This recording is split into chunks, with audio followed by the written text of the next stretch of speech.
Yeah, this is an interview with Charlie Moss from GCIU, Graphics Communications International Union Local 527S. We're here at the Union headquarters on December 21st, 1994, and the interview is being conducted by Marcia Fishman. I think we're about ready to get started, so you can start out by talking about, first of all, when and where you were born.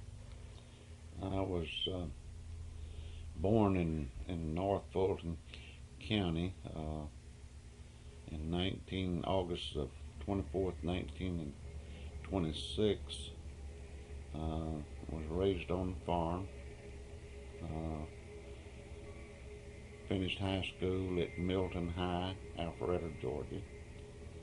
Um,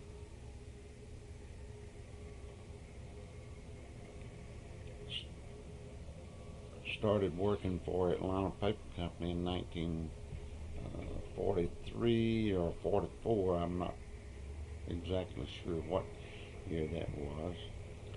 Was terminated for trying to organize the plant in 1945. Let me ask you a few questions about growing up out there. What town is out there now where your farm was? Well, it's Alpharetta. I was about born and raised about halfway between Alpharetta and Duluth, Georgia. What did you grow out there?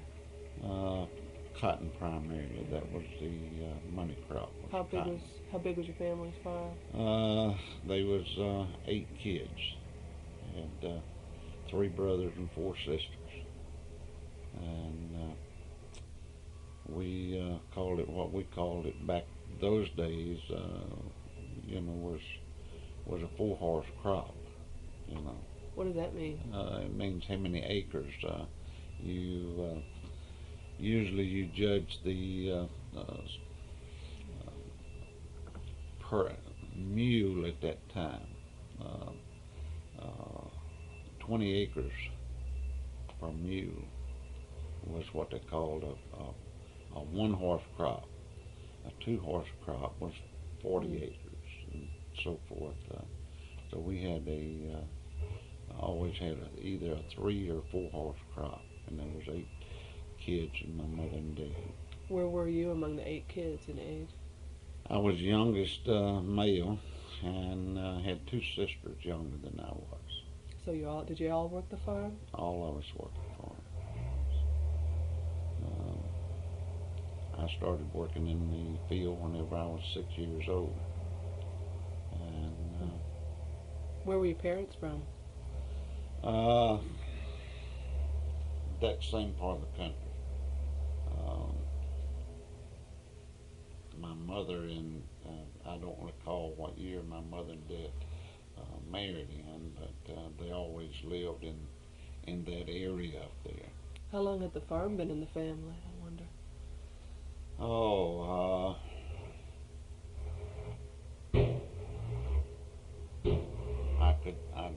don't have any idea. Yeah. But did they keep it all during the Depression too? Yeah. Mm-hmm. Yeah. Well, in fact, we leased the farm, and Dad never owned the farm as per se. He leased it, and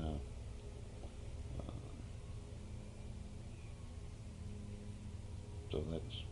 How long did they stay at the farm as your parents grew older? Dad quit farming in 1957.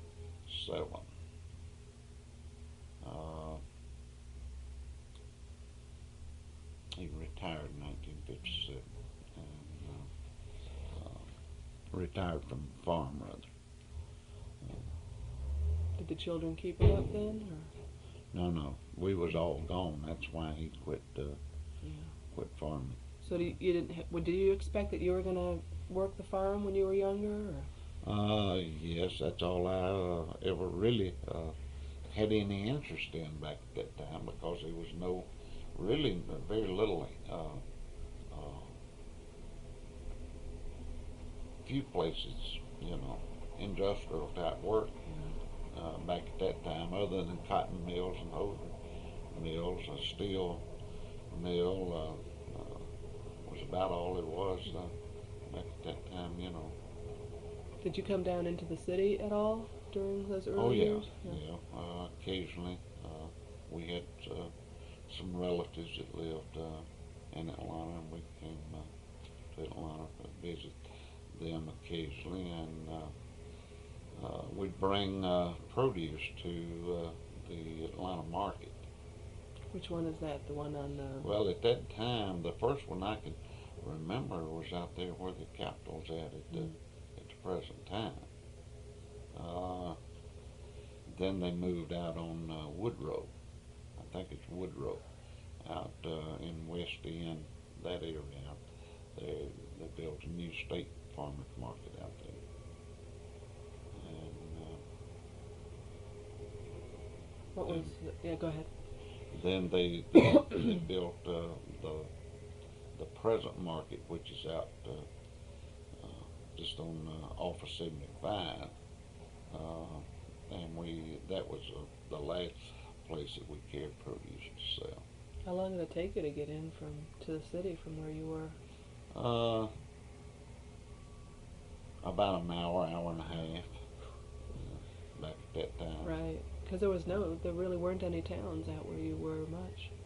No, Duluth and Alpharetta and Roswell was the only ones. I was from a community called OCW.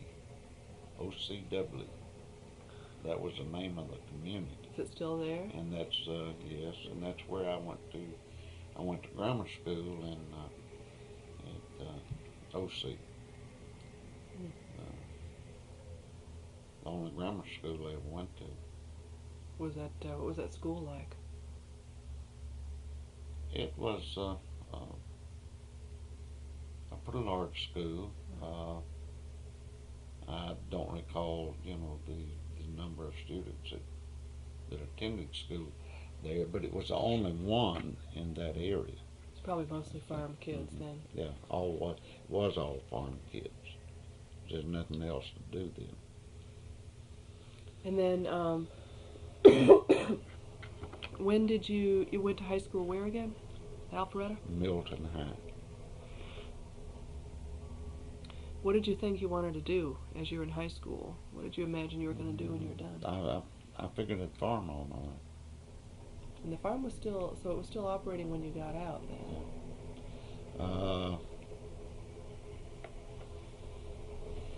1940, when the World War II, and the beginning of World War II, then things began to change in this part of the country, and there was more industry started moving in, and the Bell Bummer plant there in Marietta.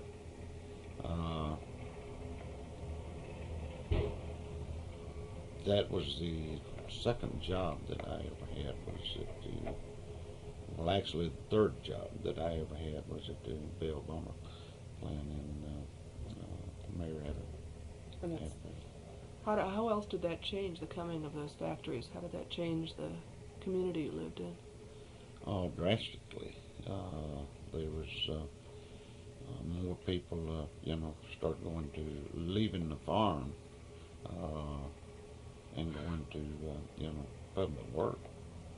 So what year did you graduate high school then? I was 18. So, 44, is that right? Yeah. Mm-hmm. Okay, and you mentioned briefly before we put the tape on, you were, at some point you went to sign up for military service. You had the physical. I was examined in October 1944 and was rejected on account of whenever I was a kid, I had osteomyelitis in my right leg, and I thought I was going to lose the leg, and that's why I was rejected, because of my. So that was after D-Day, right? Yeah. Mm-hmm. And then, so when that happened, that was about when you got your first job? Mm-hmm. Did you work on the farm for a while first? Must have. Oh, I worked on the farm All the from the time. time I was Sure. 6 years old till Right.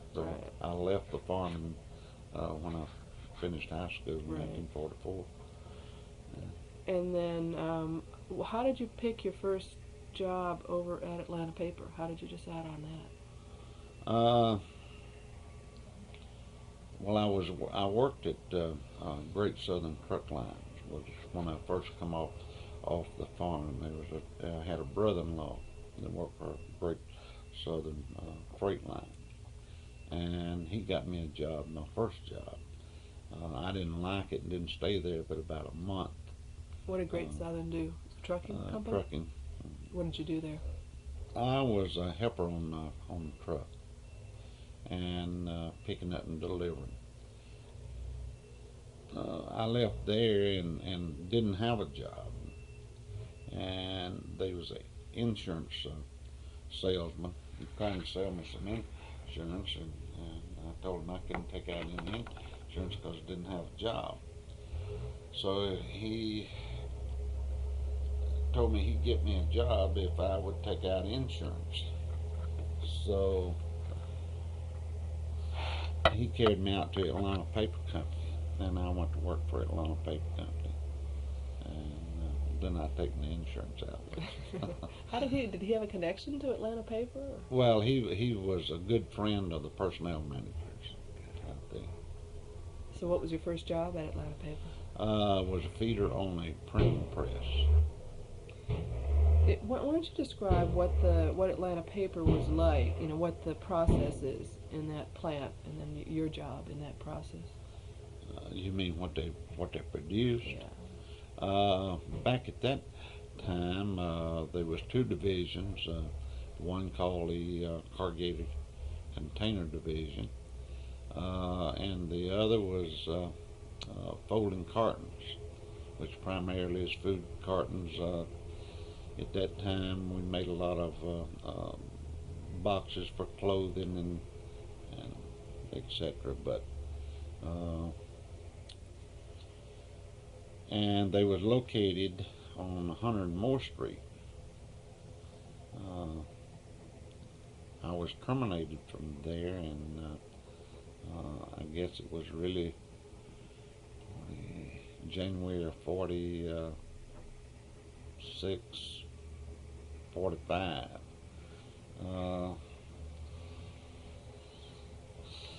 And I always thought it was for trying to form a union back at that time.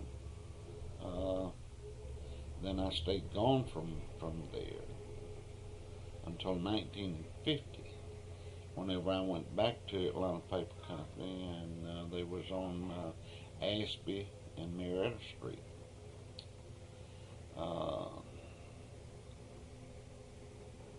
The only way I got back on out there, the personnel manager could not find my personnel file.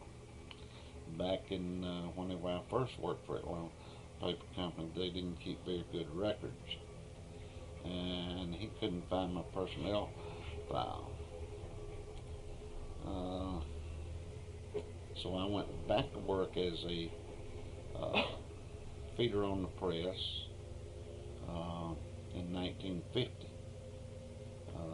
Shortly after that, they take me off and started training me for a cutting pressman. Let's go back a second to the. We talked about it before we turned the tape on, but briefly, the incident that led to your getting discharged. What happened, and what was that all about? Well, we had two guys that got into a fight.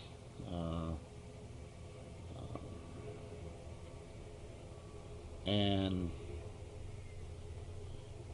the pressman that I was training under, which I was in the printing department at that time, we run between them.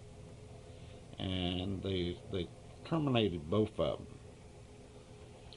And then they was going to bring one of the guys back. And the pressman that I was training under, he and myself talked the other people in there on that shift into shutting the machinery down, the equipment down, and going into the supervisor's office.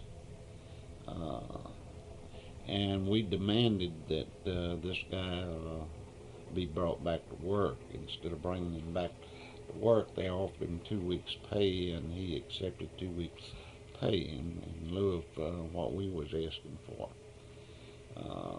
Then in January, we was off 45 after the holidays. We was called into the personnel manager's office one at a time and was terminated. They would not tell us the reason for that they terminated us, but we all knew that it was because of the so-called strike at that time. We was not organized, but that's what. Who was the other fellow that did this with you? His name was Walter Sanders.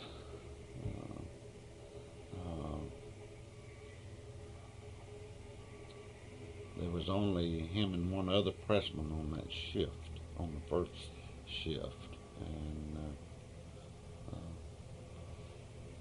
whose idea was it to shut down? It was Sanders' idea. I was basically still just a kid, and was easy to be led, and so I let him talk me into it, and we didn't even know I didn't even know what the word union meant at that time. Did he, to your knowledge, was he a union person, or? Really, I never did. I never known of him working in a union job, but he was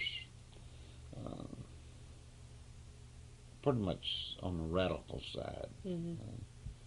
And how did he propose it to you? Did he come over and suggest it to you as a good idea? Or? Well, we was working together, and he brought it up and asked me what I thought about it. And I told him I really didn't know. And he said, well, he thought the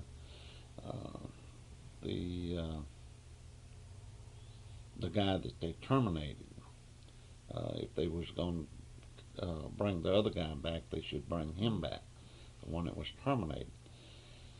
So he asked me if I would go with him around and talk to the other people working in that department and demand that they shut the equipment down. And then we all went into the supervisor's office and sat down in the supervisor's office, and supervisor come in and wanted to know what we was in there for, and we told him we wanted the guy that they terminated for them to reinstate him. And so he went to the personnel, and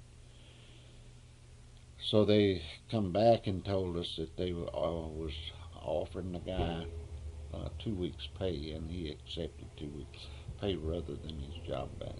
How did that feel for you? Did you feel like that was a victory or a defeat, or? I really didn't know at that time, so. Whatever became of Sanders? He went to work for Bell Bummer, and then he got me on at Bell Bummer in the printing department, Bell Bummer. And we worked there until the war was over. What was it, 66? And then I left there and went to work in the printing department for Sears Roebuck. Let's back up too I'm interested in working conditions too at all these different places starting. Well, the working conditions at the Atlanta Paper Company was you know, lousy, low pay, long hours. Didn't get overtime till excepting for all over 40. Uh, they didn't ask you if you could work overtime. They told you, you know, and it was excuse me. After even after 1950, whenever I went back and was employed by Atlanta Paper Company, uh, the working conditions were still lousy. Had not improved,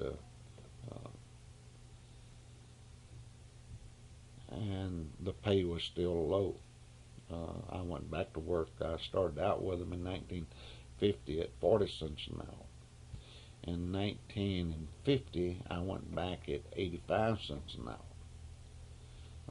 As an experienced feeder on the press. And then we worked 12 hours a day, 6 and 7 days a week until 1957. Then the pressmen, they put, at that time, they put the people that fed the presses on 3 8-hour shifts, but us pressmen were still on 2 12-hour shifts. And they let us off about every fourth Sunday, but we was never off a full weekend. And then we had an organizing drive out there in 1957 after they had merged with Meade.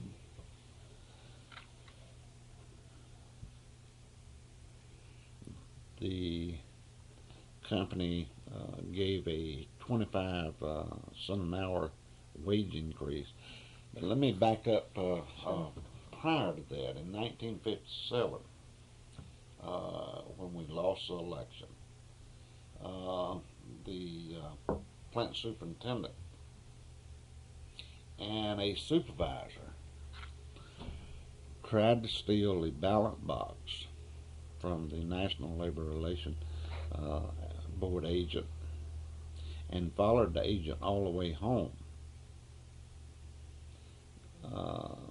That stayed in litigation in the courts for a period of time, and we did have some people that was terminated.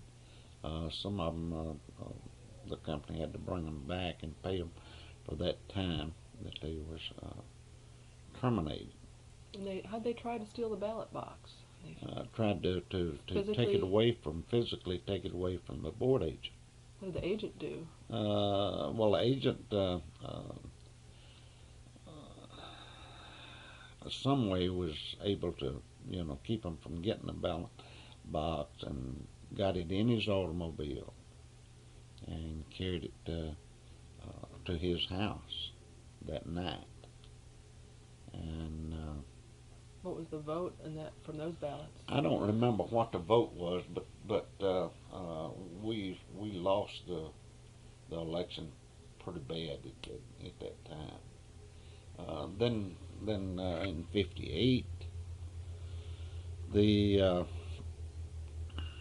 had a year later, the union came back, and the company had give a 25 cent an hour wage increase. We had another organizing campaign. The company, whenever they give the 25 cent an hour wage increase, they promised better working conditions and a lot of improvements that they was going to make, which would benefit the employees, that was never put into effect. We won the election. I don't recall what the vote was in the second go around. The first contract was signed in 1959. Uh, Let me back up a second too. Where were you, and when do you remember you first joined a union? in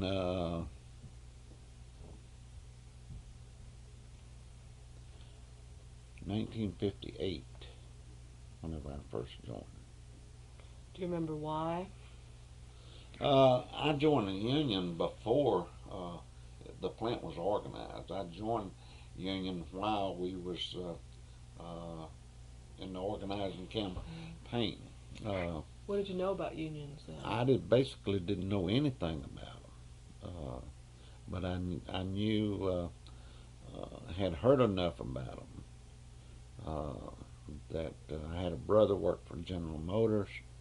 Uh, I had some relatives who worked for U.S. Steel, and both of those places was union. And I had heard them talk about how much better conditions was there, and so I guess that's why that I joined and got involved in the organizing campaign back at that time. And what was it called then? The Printing Pressmen's Printing Union? Pressmen's.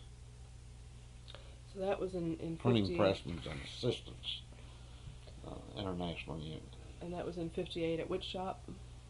Mead. At Mead.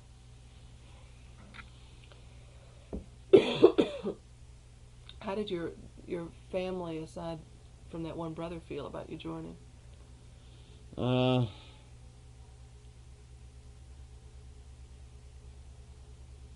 They really didn't object. I had one brother that was a carpenter that he belonged to the union. The one at General Motors.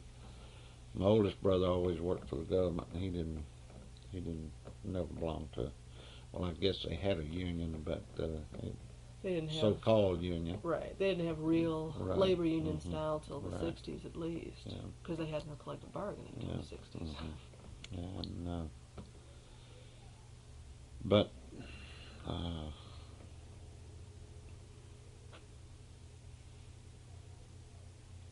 And what were the main issues in 57 and in 58 in those organizing drives? Salary was an issue. What else? salary was an issue. Vacation, holidays, long hours, work. Basically, working conditions was terrible. Do you remember, for example, on vacation, how much vacation people got before the union came in? We got 2 weeks vacation was the maximum. It didn't make any difference how long you had worked for the company. 2 weeks was the maximum, and you didn't get 2 weeks until I think it was after you was with the company for 5 years. And how about holidays?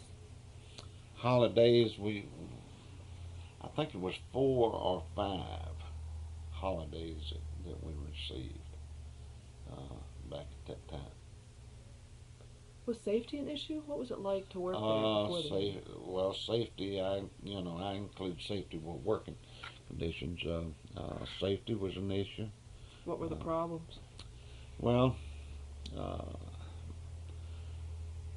we had a individual that got his arm cut off in the gearbox and press in the printing department. The company just didn't, back at that time, they just didn't seem to think too much about a safe place for people to work. We had a lot of people that got hurt, and the worst accident that, as I said, was a guy that got his arms cut off. He got both arms cut off in the gearbox and the printing press. And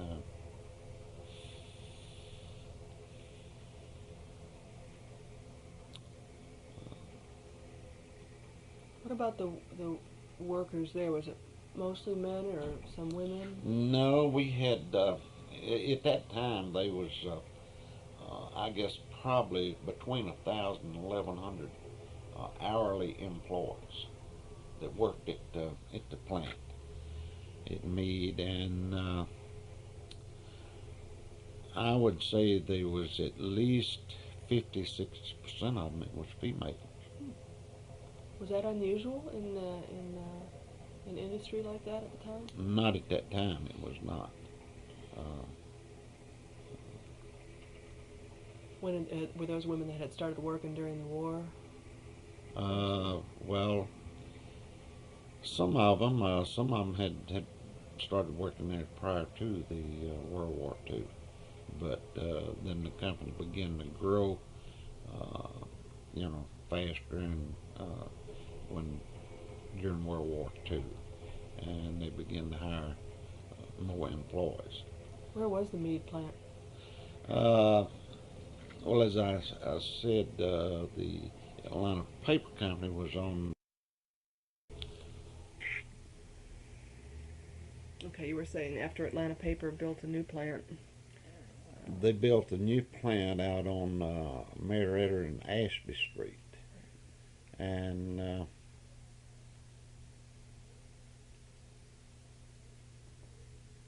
They were making the same kind of products as same kind of making the same kind of products. Then they went into the what was we called back at that time the bottle carriage division. The 6-pack Coke carrier, and Pepsi, and Once the union came in '58, did you become active? uh, I was become a shop steward soon after the first contract was signed. First contract, I think it was 1959 when the first contract was signed. I got was elected out there as the department shop steward in the cutting department. Then in 1962, I run for executive board officer uh, from that chapel.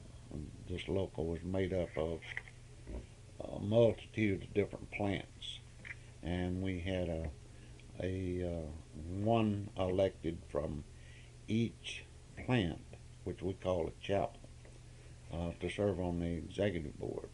And I was elected to serve on the executive board, and then that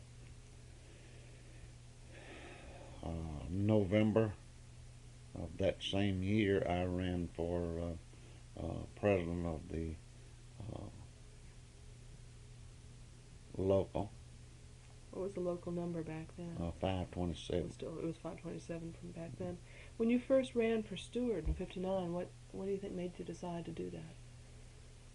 Well, basically it was because the steward we had, he quit and left the company, and none of the other guys in the plant wanted to be the steward.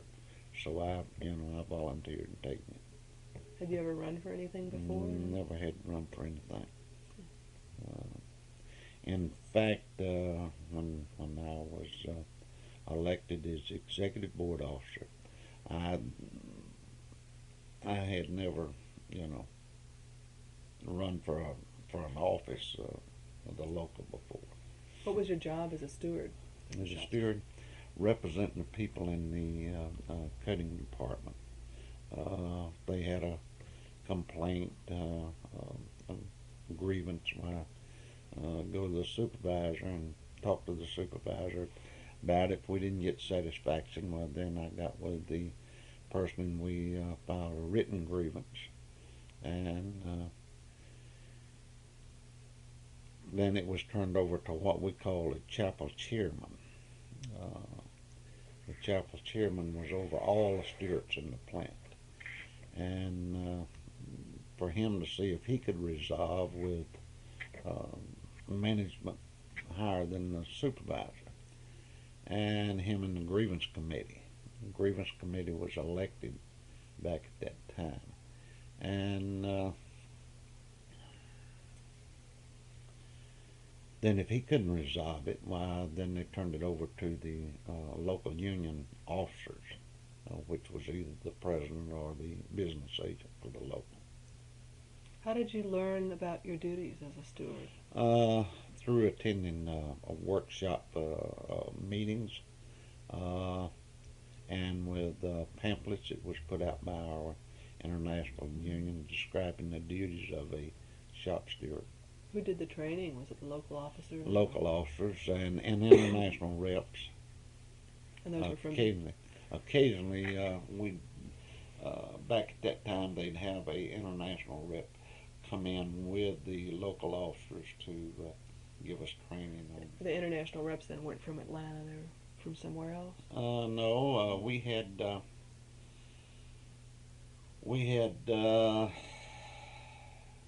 two or three at that time from that worked out of an office here in Atlanta, and one of them's name was Larry Smith, and the other one was named Wiley Markham.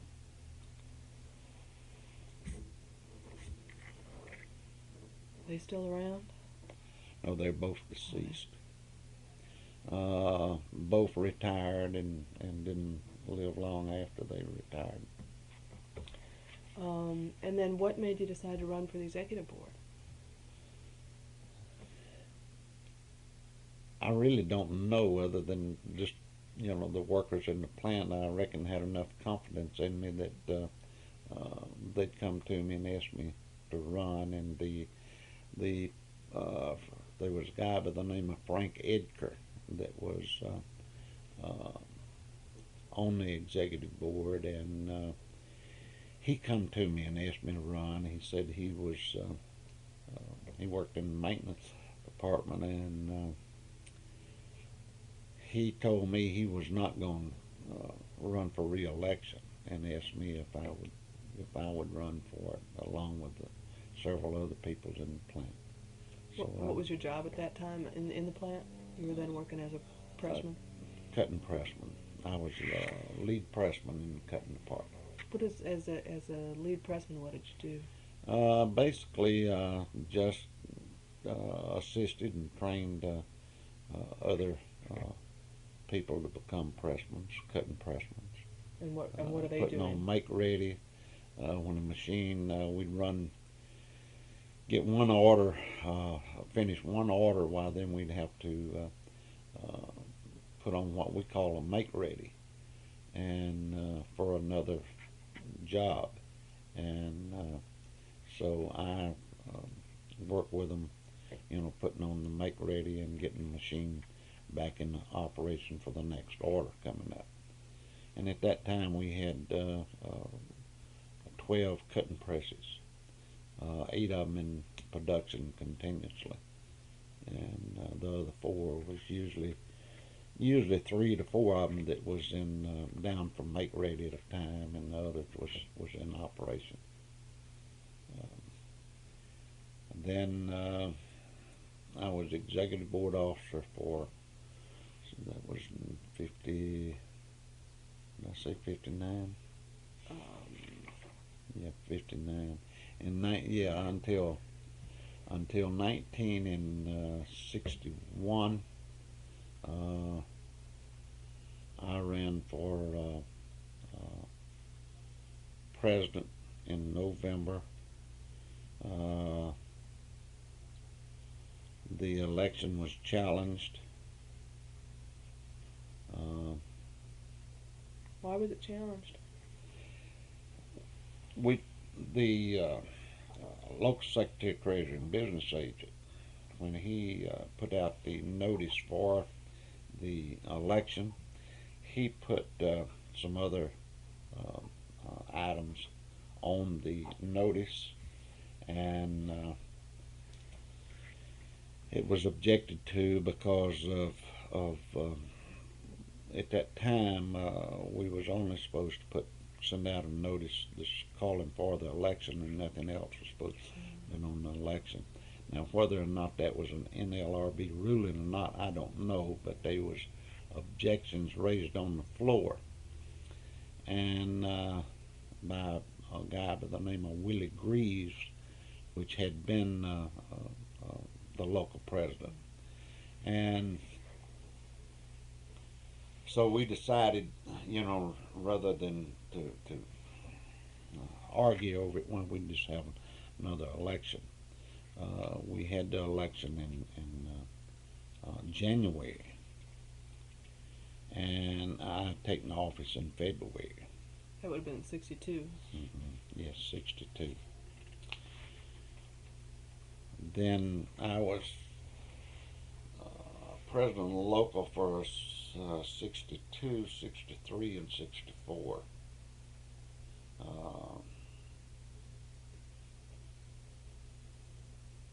I was defeated in 64.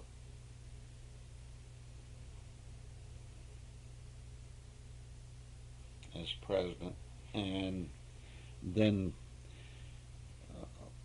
in 1963 we started trying to form what we called a district council.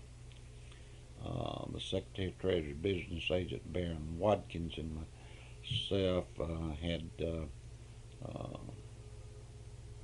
no, that was in 64. We started trying to form the council, and then I got defeated, and Baron Watkins and Ralph Mears then finished putting the council together in 65. In November of 65, Baron Watkins resigned as Secretary of Treasury of the local, Secretary of Treasury business agent of the local union, and I ran for that position and was elected. I stayed in that position until 1970. Baron Watkins was appointed to the international staff representative, and I moved up then and run for the position of Secretary of Treasury business rep for the district council, and stayed in that position from 1970 until I retired in January 1 of 1994. And what, I mean, generally, can you say from the time you were a steward on, and what were your expectations about being a union activist? Well, whenever I was steward, I at that particular time, I never thought about ever, working for the union full time. It never crossed my mind at that time. It was only after I got elected as the executive board officer that I began to generate enough interest and wanted to try to move up within the union. And which of those positions are full-time union? When you were on the executive board, were you still working? I was still working in the plant. We was off. The executive board officers that I was on second shift. We had put language in the contract that the company had to let people off for union business, and I would work till 6 o'clock. Then I would take off and go to the executive board meeting. We always had it at 7:30 on Thursday night.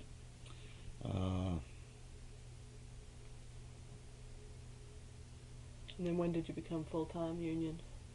I become full-time union in 1961, or 62 rather. And I think it was February whenever I taken office. I was supposed to have taken office in January, and December rather of '61. But because of the challenge of the election, we had the election over, and it delayed it till January of '62. Mm-hmm. I mean, okay. We're going to talk some about meat in Montag, especially, probably the biggest in the area. They was the two largest in this local, in 527. Right. Well, starting maybe back in the early years, if you want to talk about some of your experiences in various negotiations and strikes and unauthorized strikes and so forth. Well, we as long as I was a local union officer, we never had a strike at Meade, a legal strike. We did have several what we call back then sit-downs and wildcats.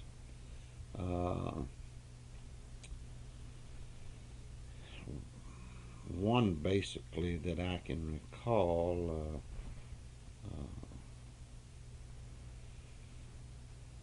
I had a meeting with the labor relation guy at Meade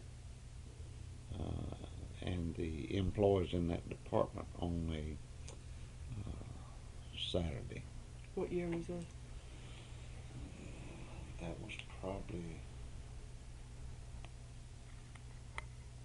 1967, 68. I'm not sure which year. But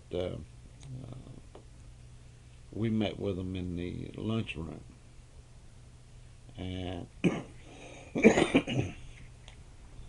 they, the labor relation guy, we'd been having tremendous problems in that department.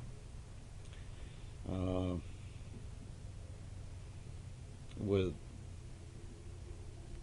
line supervision, and then on Monday, following that Saturday,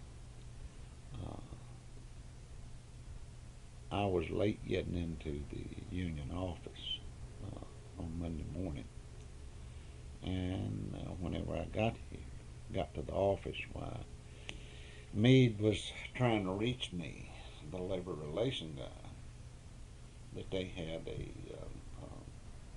what he called a wildcat, and the entire department was out on the first shift. Which department was it? And that was well, we called it at that time the Mercury printing department. It's a bottle where they run bottle cares and so forth back there. And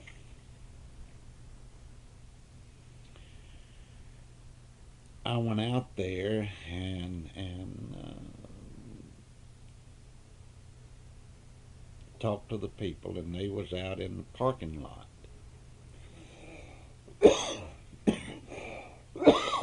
Excuse me.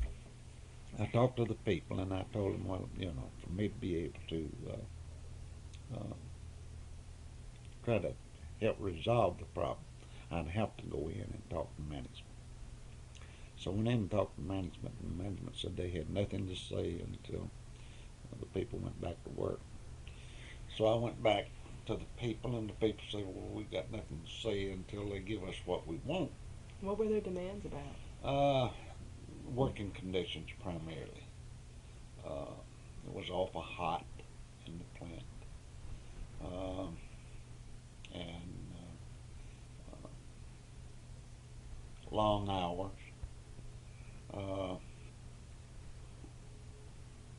Supervisors, riding the people, continuously harassing the people.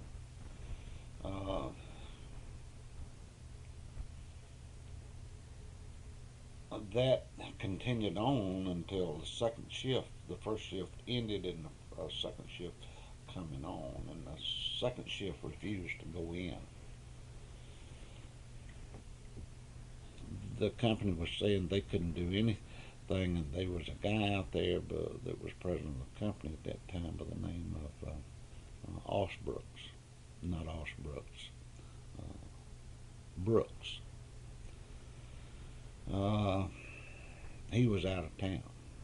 He was, I think, his title was president of the company out there at that time, and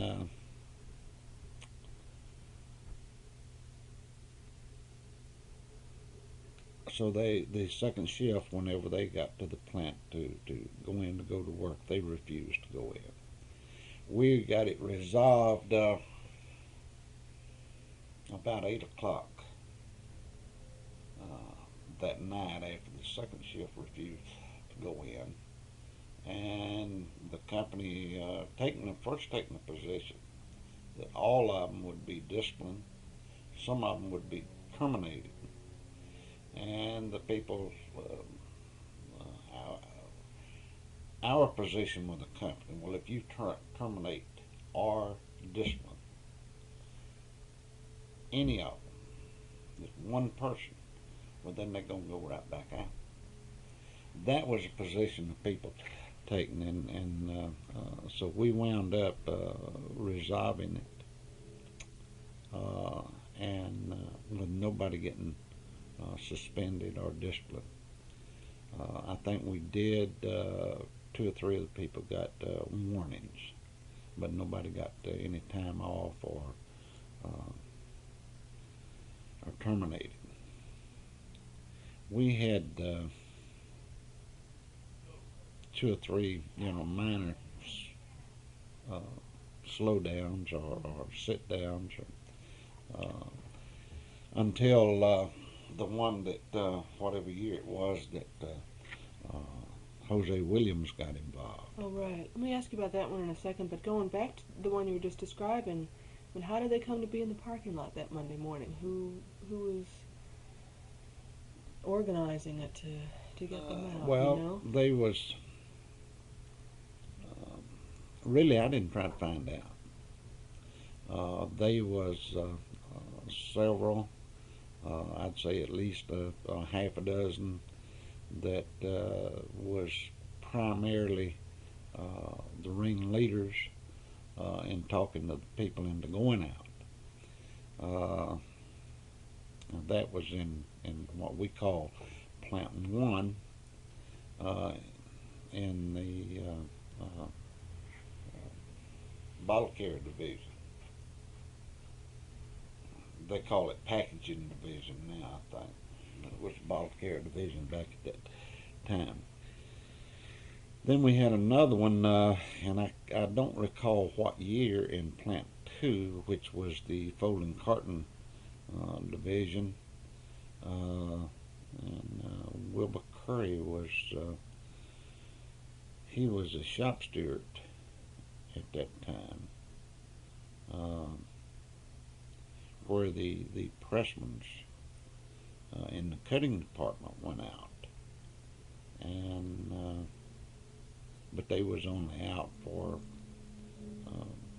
as well as I remember it, for 2 or 3 hours, and we got it resolved, and people went back to work. And as I remember, we had nobody that received any time off. Those are the major 2 unauthorized strikes that I can remember. The only authorized strike, now the Jose Williams, when he got involved in back in, I guess, 73, 72, it looks like, or round about then. 72. When he got involved, Jose Williams got involved. That was not a legal strike. Now, I was involved at the beginning, whenever that first began. Well, describe how that started. What were the issues, and who was leading it, and so forth. If you remember. I don't remember. You. No, let me put it on hold a second.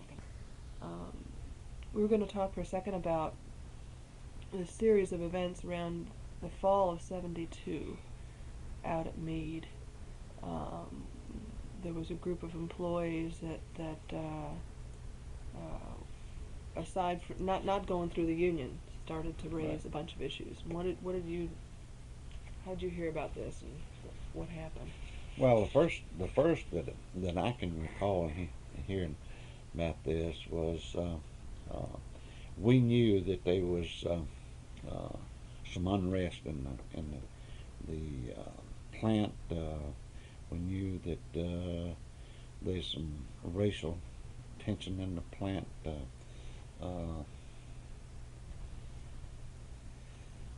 And but we didn't realize that it had got to the point that it had when Jose Williams, we had been meeting with the company, trying to resolve a lot of the issues, and basically had resolved. I'm sorry. Oh, that's right. Basically had resolved a few of them. And the next thing we know, Jose Williams appeared on the scene. That was when the people went out on strike, on wildcat strike. They was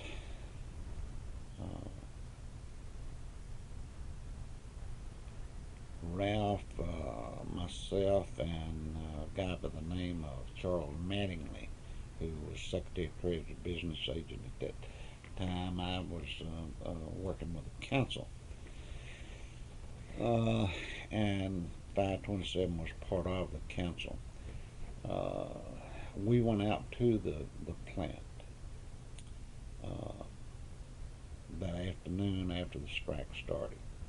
That morning we went out to the plant. It was in my vehicle, and Channel 2 was out there, taking pictures and all. I think Jose had notified the news media. We had people lay down across the drive to keep us from trying to block us from going in, and we explained to them the only way we as union officials could try to resolve it would be that we had to go in and meet with the company. How many people were out of the total workforce? Basically, I would say at least 3/4 of the workforce was out. Some of them was not participating, Mm-hmm. but they was, scared to go in, scared to cross the wildcat picket line, and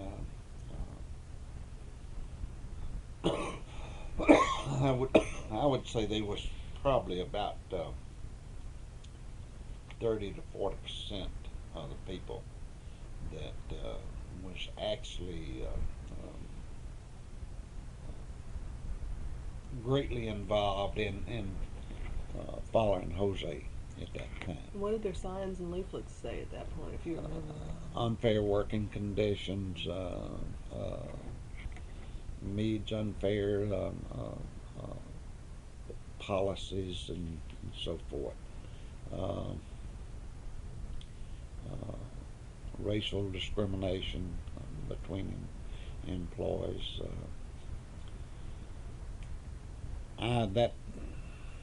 I was involved up until we had the convention in October.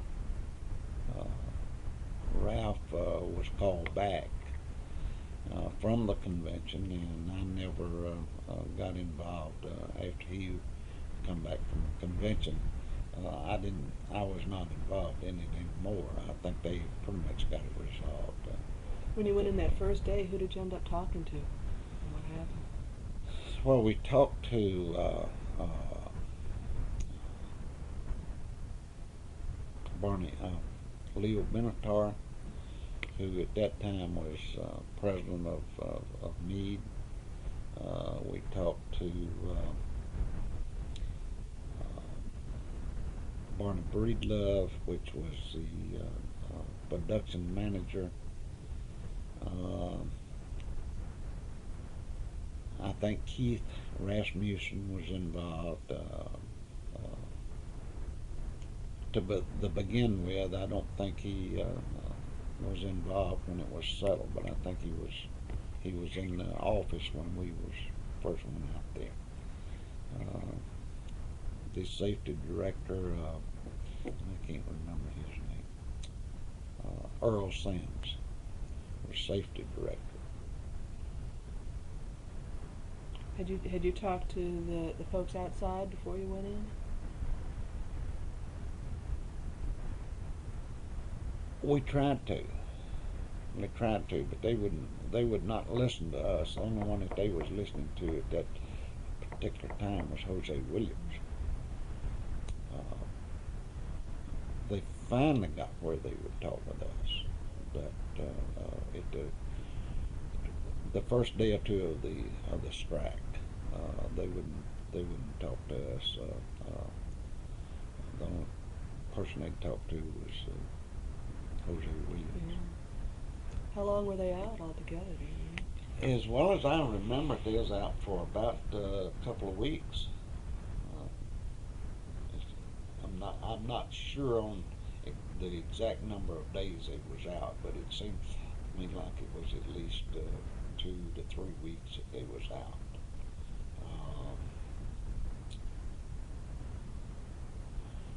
Did you all have a plan when you went in there as to what you were going to do that first morning? We didn't. That afternoon when we went in, it was our plans to try to find out what the issues was, and to try to form a committee and go in with management and try to resolve the issues. Okay. You're saying they wouldn't talk to you at first, so all you could do was talk to management then. And we went in to talk to management, and as I recall, at that time, management did not know what all the issues was, because we had, as I stated, we had resolved a lot of issues out there with management prior to this happening. And, I always thought that, and I don't recall the names of the 2 or 3 employees, and I don't recall what they was called, but they belonged to some radical group that was going around over the country, trying to destroy labor organizations and companies at that time. And they was primarily Jose's, as well as I remember, they was Jose's primarily his leaders. But the company at the time we went in, they didn't know what all the issues was, and neither did the company or the union know until Jose got his list of demands up, which covered everything in the plant primarily. How long did the press cover it? Do you remember? I'm not sure. I'm not sure how long they covered it. I know they covered it for the first 2 or 3 days of the strike, and then I think they covered it some during the period of time when we was having meetings out there trying to get it resolved. Did anybody ever get arrested around the whole event? Not that I recall. Nobody got arrested. Could have, but I don't recall anybody getting arrested. The city's politicians get involved at all in it? They did, but I was not participating in at the time. The city leaders got in. The mayor. There was 3 or 4 ministers. Who was the mayor then?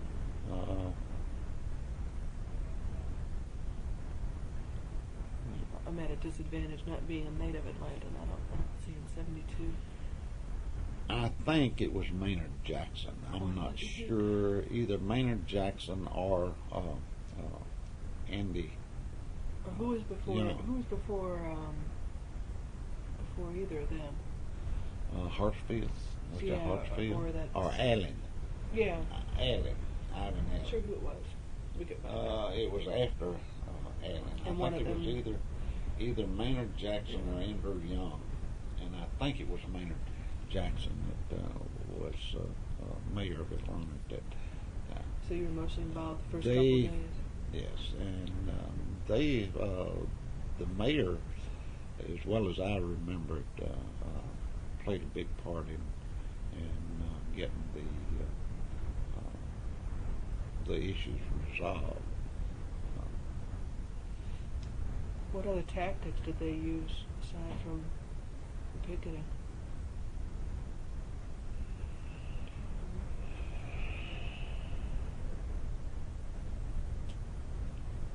Nothing other than threats.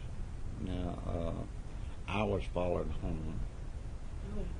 I was followed home and was threatened by some of the radicals in the plant, working in the plant at that time.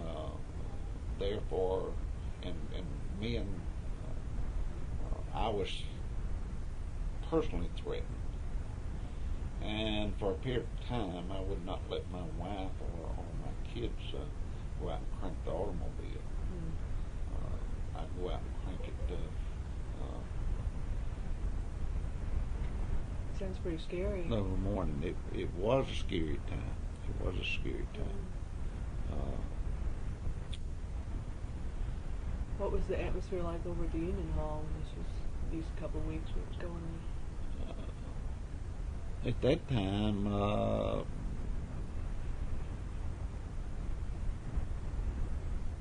when they started having meetings at the Union Hall trying to get the issues, get it finalized, I was not involved at that point. Ralph Mears could fill you in on all of that. Because you were with the district more so. Yes. And, then another, and I can't recall what year it was. I guess it must have been 70.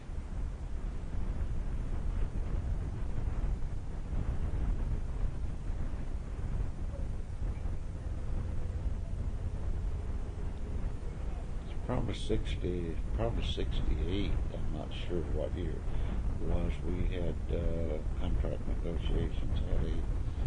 Had a meeting at the at that time the Teamsters out on Lakewood Union Hall was basically the only union hall in Atlanta, around Atlanta, that would seat that many people. Y'all too like to go to lunch. Sure. Go ahead. 68. I think it was 68. We had contract negotiations, and we had a ratification meeting at the Teamsters Hall, Union Hall, which was the only hall that was large enough to seat our membership. The meeting lasted 8 hours. The president of the local union, which was Ralph Mears at that time, he adjourned the meeting. The people was only interested in, raising a lot of hell to speak. They wouldn't vote to accept the contract. They wouldn't give a strike vote. So we finally adjourned the meeting. Then we had meetings, shift meetings with the meat group, and the contract was accepted. But come to find out, why we couldn't, the meeting lasted so long, we had a person, none of the officers of the union knowed about it, but we had guy that didn't belong to the union. They had a little bootleg whiskey that he was, people was going out and buying it, and they got all tanked up, and that was the reason they wasn't interested in doing anything but raising hell that Sunday. So Without the liquor, might have been a 4-hour meeting. Right. And so we broke it off. Sure, we can take a break. And that was Meade. The company was Meade there too. Okay. Take a break. Okay, we're starting back in at after a little break. You had been talking a lot about Meade, and there may have been other events at Meade too, I'm sure, over the years that you remember.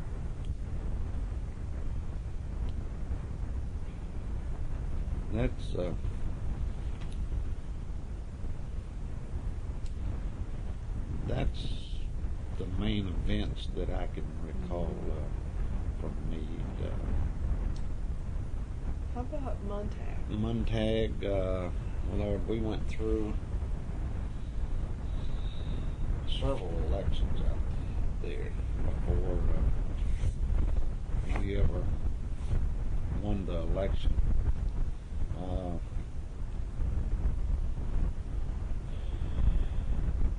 There was always the bookbinders or the firemen and the oilers that would get involved, and we'd all wind up losing. So we made a deal with Crick Crumpleton, the last organizing campaign that we had out there. Who was he? He was a business agent for the bookbinders. And we made a deal with him that if he'd pull off and wouldn't get involved, and because we had a lot more cards signed than he did, authorization cards, that if we didn't win it, then the next go around we'd give him a shot at it, and we wouldn't get involved. So he bought into our suggestion, and it was a long campaign, but we won it. And at that time, it was a little better than 500 people in the plant. We negotiated the first contract out there. I don't recall what year that was. Well, it looks like the last year out there, in last- 64, 66, 67, and then 69, you won. Okay, 69 was, and Late 69. then I guess it was probably 69 or 70 when we,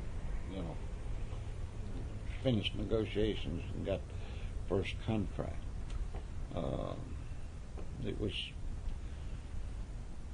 It was tough negotiations with Montag.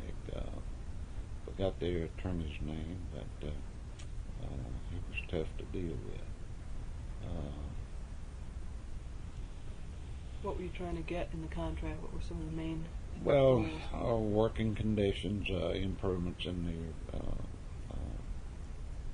insurance, pay, holidays, vacations, just trying to get improvements in most all fringe benefits, because their benefits was real low. Then I guess it was probably, I have to let Ralph Mears fill you in on what year that they had a strike out there.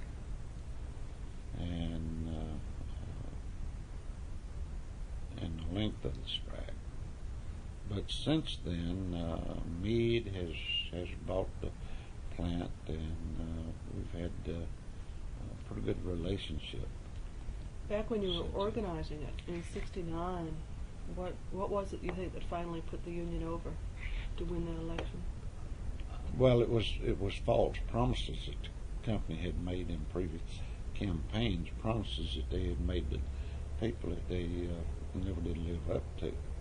And so that's really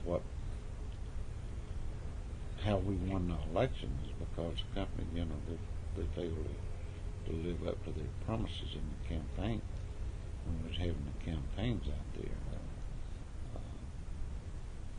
The other thing that kept us from winning before,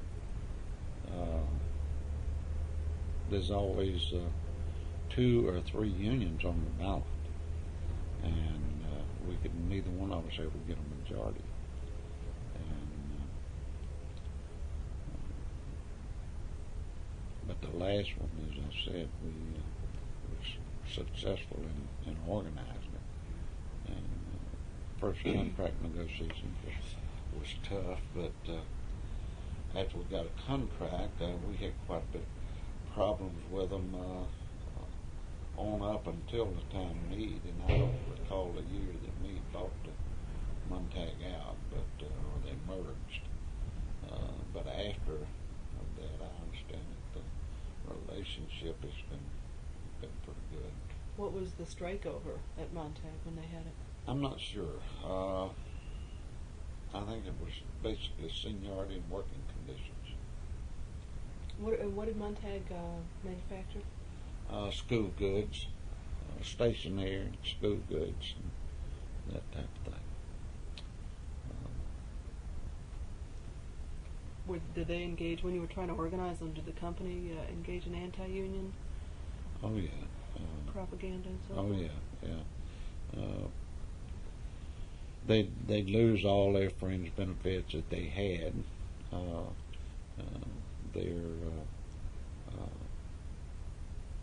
They'd have to start from scratch on fringe benefits.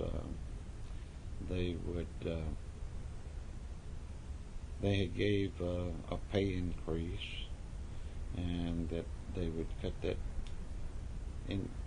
increase back to what they was making prior to the campaign. Seniority, they tried to make a big issue out of seniority, that the union was nothing the union could do on seniority, and that the union couldn't tell them who they could hire, who they could terminate or lay off.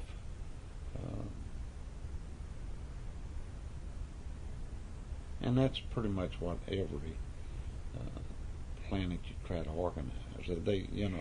They move the plant, to some other location, and that's basically what every company will do. What were some of your tactics that worked best for you? Well, it was silly. But we put out a handbill. And I can't remember exactly all that was on the handbill. And I think it was bubble gum we used. But we attached a piece of gum to the newsletter, and told the people, not to let the company gum up the works as far as trying to organize. And that seemed to build more after we put out that handbill. That seemed to build more momentum than anything we'd done out there. There's that one handbill. Whose idea was the slogan, do you know? I think it was a guy by the name of Mattingly. That at that time he was vice president, and he was not full time, but we had him pulled him out of the plant where he worked to help us organize, do some organizing. That was one of the plants. Him and Baron Watkins, I think, was the one that come up with that idea. Mattingly was pretty much an artist, and he drew a lot of campaign slogans and so forth, cartoons and so forth, and he was good at it, and I think that had a lot to do. And the last few days of the campaign, they was Ralph Mears, myself, Charles Mattingly, James Parker, and Baron Watkins that was working on the campaign, and so we said, okay, we got to have so many more cards.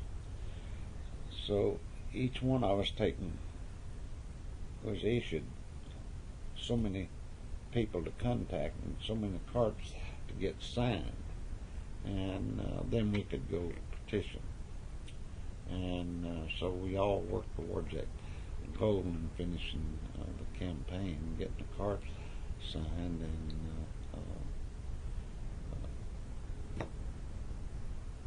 petition the board, and had an election, and thank God we won it. Where do most of those workers live? Do they live around that area? Well, no, a lot of them did, but some of them lived as far off as Mableton, Austell, down at Union City, Georgia. Some of them lived as far off as 30 miles away. This is the plant that we talked about earlier that's over by Cantler Park area? Yes. So how did you reach workers then, off except out of duty hours?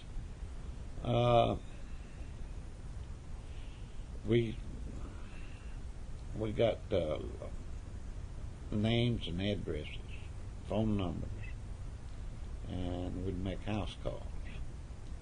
And back at that time, house calls was about the best way there was to organize.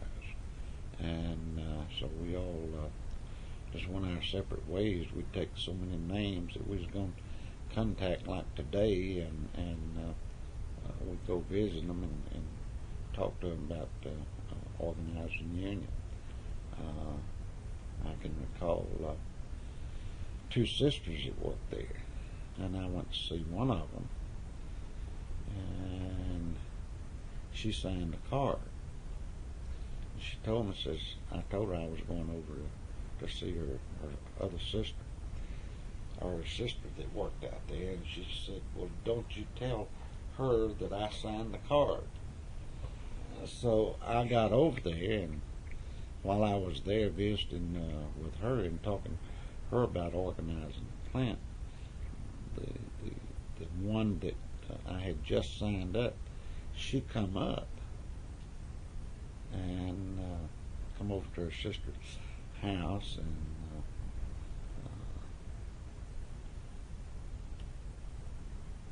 the one where I was at that particular time, she was hesitant about signing a card, about talking to me, even in her sister's presence, until her sister finally got enough nerve to tell her, well, why don't you go ahead and sign? I just signed one. And so it was a real interesting campaign. Most of them didn't trust each other, but that's why it was such a long campaign. That people didn't trust each other, didn't want nobody to know that they signed the authorization card. Why do you think they didn't trust each other? I don't really know. But that's not uncommon.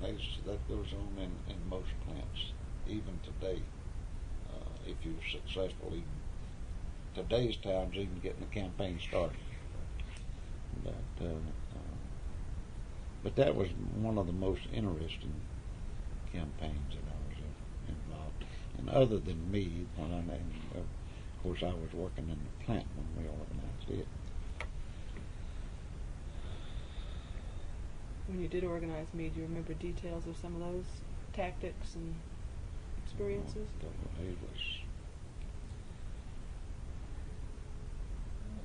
closing the plant,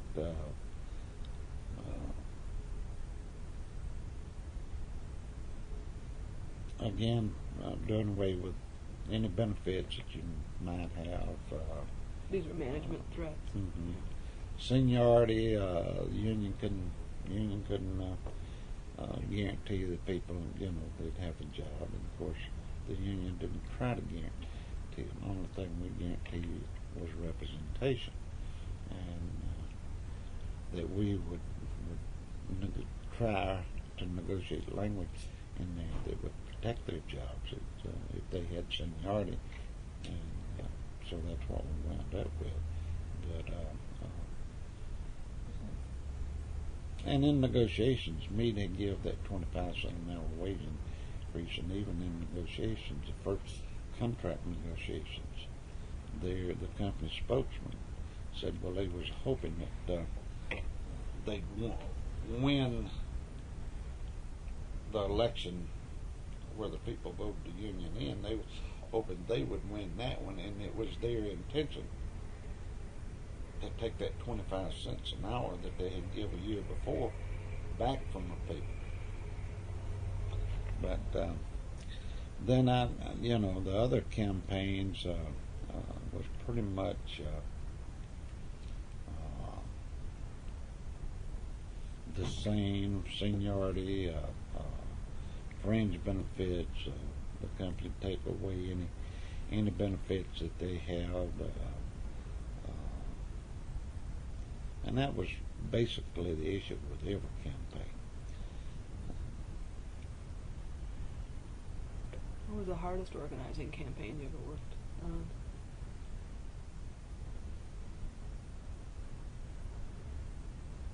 I guess, and it's not a part of this local, I guess Noonan, Georgia was really the hardest. It was not the lengthiest organizing campaign, but it was one of the hardest. The company's name was American Can at that time, but they, the International, had an organizing team at that time, and they had the guy that was over-organized, him and his staff in there, which was about 7, 8 organizers. And then from 527, we would go down and assist in helping make house calls and attend organizing meetings. But one of the things that the company was telling the people down there, come in.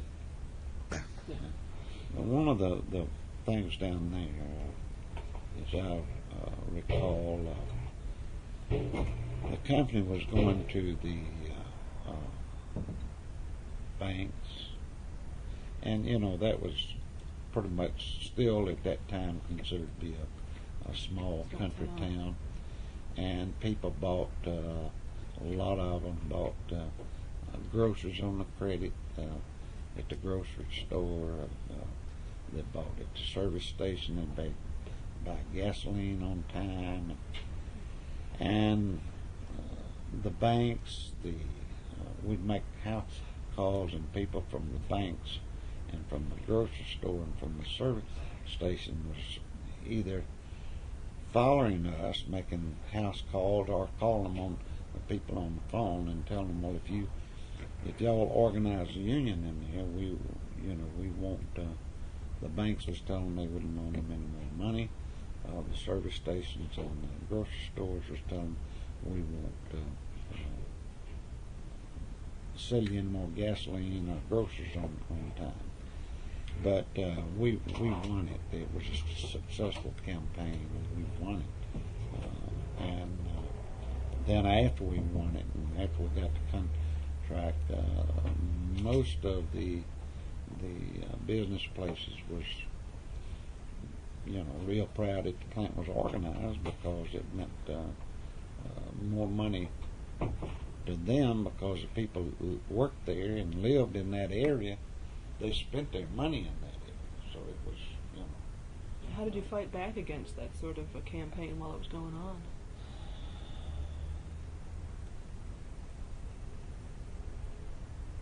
Well, basically, just telling the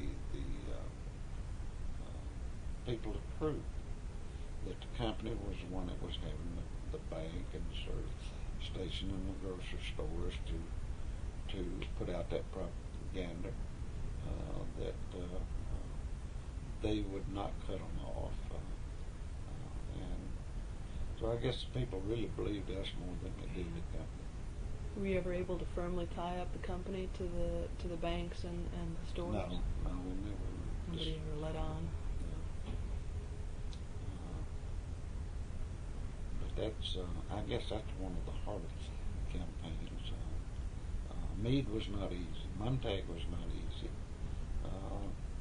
Even some of the smaller ones was not easy. I guess the easiest campaign that I was ever involved in was Georgia Blueprint. That's here in Atlanta. They were just across the street from the office. Their business was just across the street from the office. I had those guys would be standing on the sidewalk on break, and we'd go to lunch and stop and talk to them and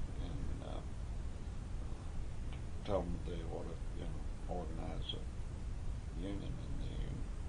So I was sitting in the office there one day, and two of the guys come over. One of them was named Adams. The other one, I think, was named Cox. I believe his name was Cox. And they wanted to know if I was interested in organizing. I said, we're always interested in organizing. It just depends on how interested y'all are. So they told me that they wanted to try to organize. So I gave them the authorization cards, and we had a convention coming up. And I told them it was a small plan, about 40, 50 people. I'm not exactly sure just how many there was at that time. And I told them, I said, if y'all really interested in organizing, whenever I get back in town, y'all should have enough authorization cards to petition the board. And sure enough, when I got back, they brought most of the people, all but about, I'd say at least 90% of the people had signed up, and petitioned the National Labor Relations Board. And again, the company, put on the same old tactics. Okay, you were talking about Georgia Blueprint. After finally winning, they were real tough in negotiation. Yeah, they had an attorney, hired an attorney to negotiate for them. He was real tough on language, but when it got to economics, he just caved in on it and almost put the company under with the wage increases he gave. I'm not sure that local management didn't understand what he was doing or what, but we got a lot of the people, as much as back at that time, as much as $1.25 an hour increase in pay the first year of the contract, and that was something that was kind of unheard of, that much increase in the first contract. The list over there mentions it in '68, so it's probably a good share over what they were making to begin with. And but there was always a hard company to deal with.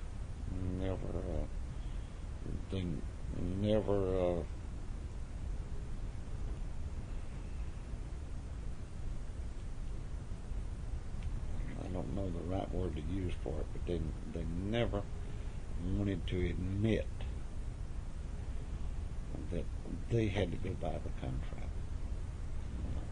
They thought, even though we had a signed labor agreement between the parties, that they couldn't run the place like they always run. How about some of the others too? You mentioned going way back, even to you're involved in Austell Box Board. Well, back whenever I was involved in Austell Box Board, that was my first experience with Maynard Jackson, ex-mayor of Atlanta. He was a board agent. Conducted the first hearing, first election of the Austell Box Board, and we lost the election. People was out on, they walked out on strike, and I don't know what the issue was. I don't recall what the issue was right now that they walked out on, and then called us.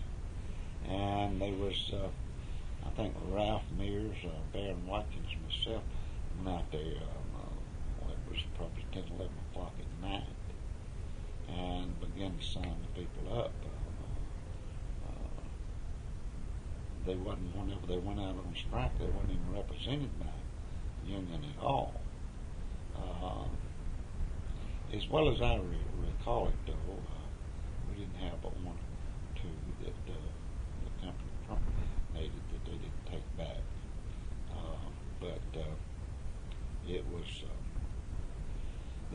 the union didn't win. We lost the election by promises that the company made to the people, and I think we had probably one or two other elections out there. We never won the plant.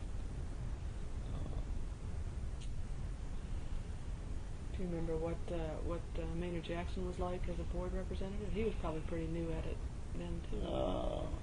Well, he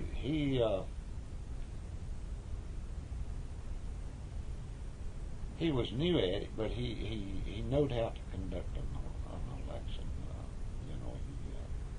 He went strictly by the rules.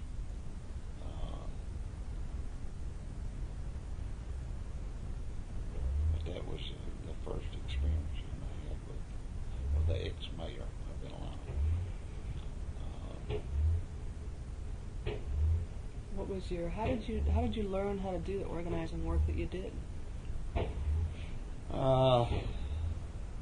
Just kind of picked it up after the meat campaign, and I worked in the plant, and I caught on to in organizing meetings and hearing the organizers talk when we was organized. I got a lot of input and information and background and so forth, kind of how to go about doing it. Then going back to the Montague campaign, the first 2 or 3 campaigns we had out there, I had a lot of doors slammed in my face. But you don't ever give up if you interested in organizing things. You don't ever give up. What kept you going to keep coming back to Montague? Well, the size of the plant, the people that was interested in trying to organize it kept contacting us and kept in contact with us, and we just kept trying to win it because it was a good sized unit, and was a big boost to our membership. But primarily the reason we kept going back was the interest of a lot of the people in there had for the union. During the times that you were organizing, were there ever times you were afraid for your own security? Oh, there was a lot of times. I can recall going in apartment houses, 2, 3-story apartment houses, and going up the stairwells with no lights to try to find somebody that lived on the 3rd floor, in an apartment on the 3rd floor. And some sections that some of those people lived in was pretty rough sections. So, you didn't feel comfortable at all in going into some of the places. And at that time, we was, we didn't go in pairs. We split up, and each one of us went our own direction. What other campaigns do you think you remember from some of these that you were involved in organizing that were ones that you remember? You mentioned one in LaGrange. Well, LaGrange is not... oh, sorry, that was Lewis Business, right? Mm-hmm. That was different. Federal Paper Board in Thomaston. The last campaign, I guess, was probably 68. The last one I can remember. We missed that election down there. I think we had 3 elections down there. The first one, we lost pretty bad. I don't recall exactly what the vote was. I think it was the second campaign. We lost it by 1 vote. And then the last campaign we had down here, we lost it because we thought we had it won the last campaign, but one of our committeemen that we thought was the leader of the in-plant committee, the last week of the campaign, he turned on us.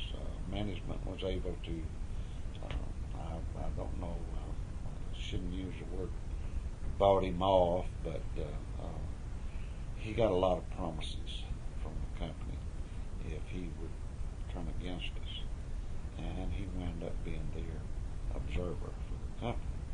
And I think that was why we lost it the last time, and we lost it pretty bad the last time. We've kept in touch with some of the people, but we hadn't tried to put on another campaign down there since then. Swainsboro Print Works in Swainsboro, Georgia.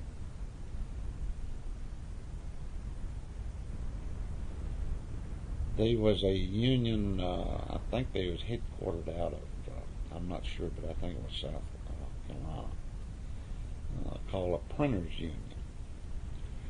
And they didn't take anything except it was a textile plant. They didn't make the cloth there, but they printed and refinished it. And I was not involved in that campaign as such, although the second contract in there, I was involved from that point on up until the plant closed in the early 80s.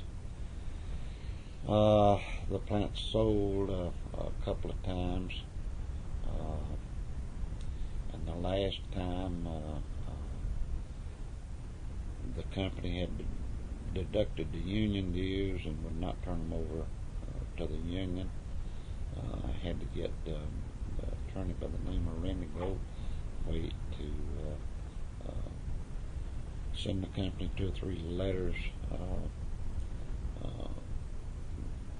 talk to the district attorney down there about putting the owners in jail, and was told that we could, but we'd have to have an attorney.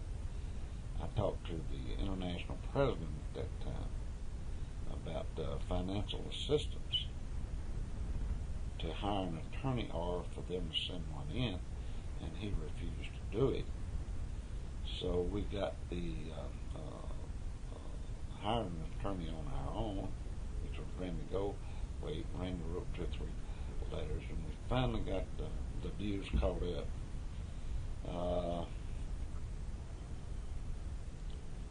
Within 6 months, when the plant closed, I think it was around $9,000 they owed us in union dues, and went bankrupt. And we never did get it, the money. There was nothing there to negotiate because they went bankrupt, and the people got beat out of a lot of hospital and bills that the insurance was supposed to have paid. It didn't pay. Some of them lost as much as 2 weeks vacation, and the plant, they just went completely bankrupt. Did any of those workers get other jobs back in the same industry that you know of? Not that I know of. Not that I know of. A lot of them went to Swainsboro is a small farm town, and a lot of them, there was quite a few sewing factories down there. A lot of the, some of them male employees and a lot of female employees went to work in those sewing factories down there. But some of them, I think, had to relocate to even get work, but they didn't go back into the textile industry. You mentioned women, which makes me think to ask. I mean, you've been working with the union over some years where women's roles have changed a whole lot. What do you recall about women, how women have been treated in the industry and then within the union, for that matter? Well, I can recall going back to the time that I guess women's lib began to, get started in a big way. We had contracts that spelled out in the contract, these jobs are female, for female employees only, which gave them really a lot of job security. And the company come to us, and to the union, and primarily me at that time, and said to us, we got to sit down and talk. And I've forgotten how much we negotiated some money, additional money. At that time, when we changed and made those jobs just open for anybody, we got a lot of criticism. Who from? Basically from the women. And they had been hollering because they had not been able to move up on as an operator on the machine, and forklift operator jobs, and some of the better paying jobs. And I have to admit there was, I guess, discriminated against because there was females until women's lib come along. But after women's lib come along and we made the change in the contract, and male employees began to bid on those jobs that had been primarily female jobs only, then the women began to holler. They shouldn't have a right to come over. These are our jobs. Well, they used to be your jobs, but not anymore. Didn't seem like an improvement at the time. Which jobs were the women's jobs? Basically, inspectors, quality control inspectors, take off the cartons on a finishing machine, gluing machine. Normally had two ladies on the end of the machine that they put so many cartons in a corrugated container and seal it up, or they put them in there and they'd have somebody else that seal them, but before they put in an automatic case seal.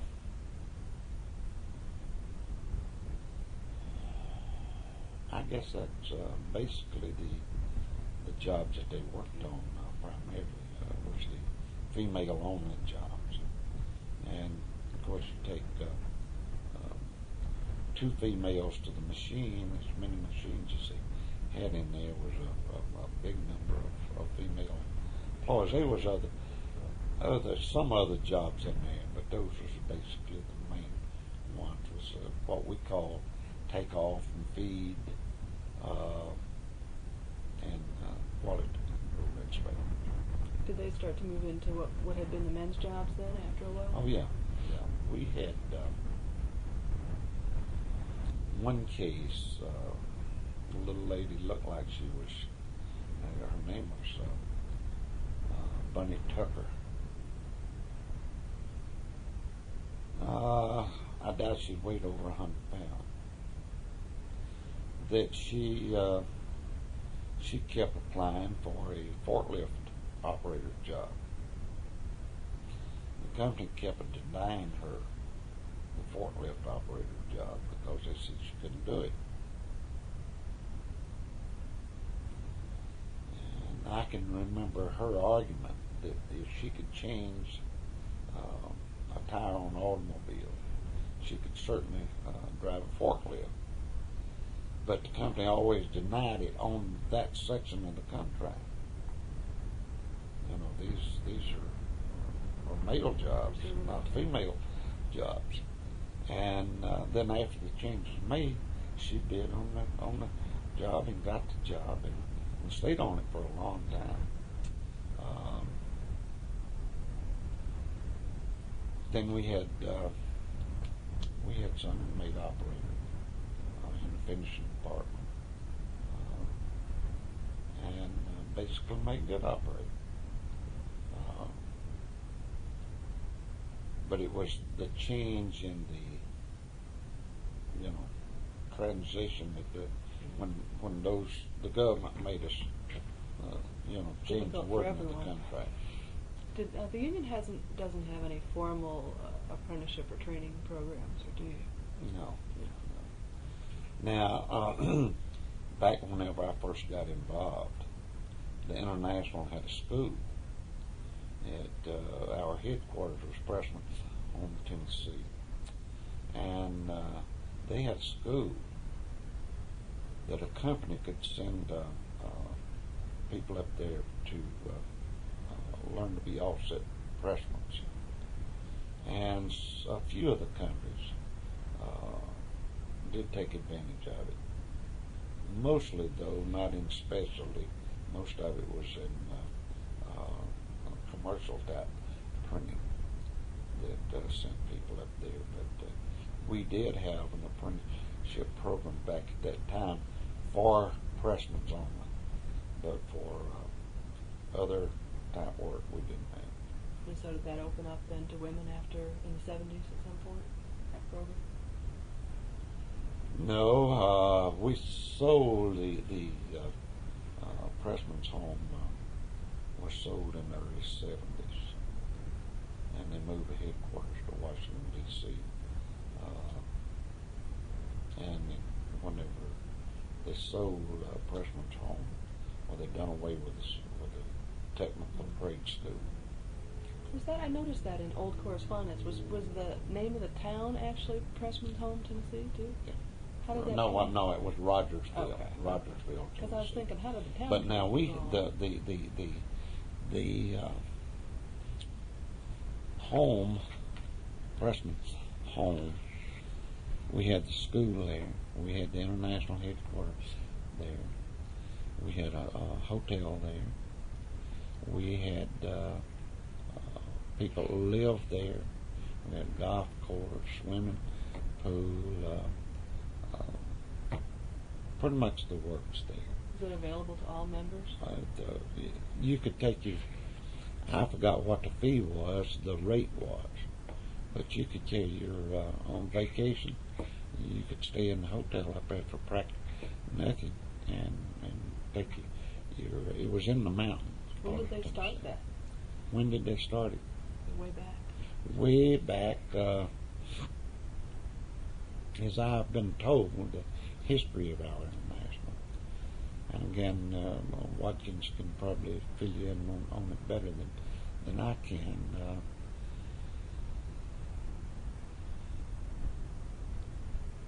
At one time, we had a lot of printing pressmen, to come up with tuberculosis, And you used to have a lot of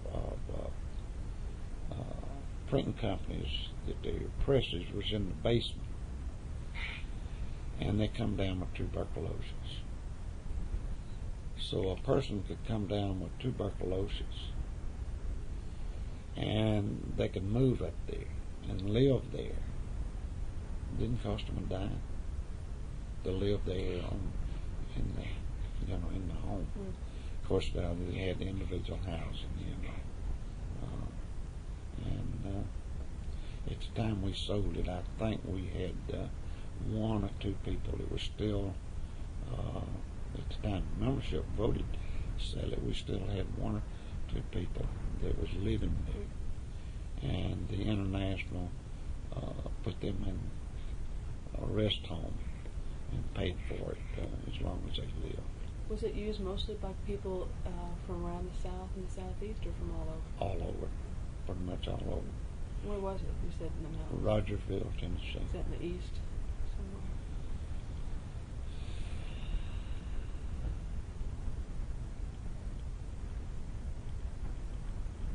I would say it's kind of the eastern part of Tennessee. Because Knoxville's the main city there in the mountainous area. Yeah. I never went up there but one time. One time you got in there, and winter time it snowed, you was pretty much in there. You stuck for a while. How about we talked a little about women on the issue of rates too? You saw a lot of changes in the years you were active in terms of that issue.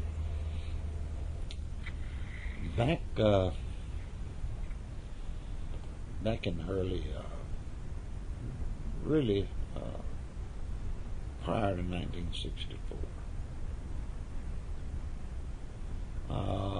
there wasn't any black employees that was on the better paying jobs. They was on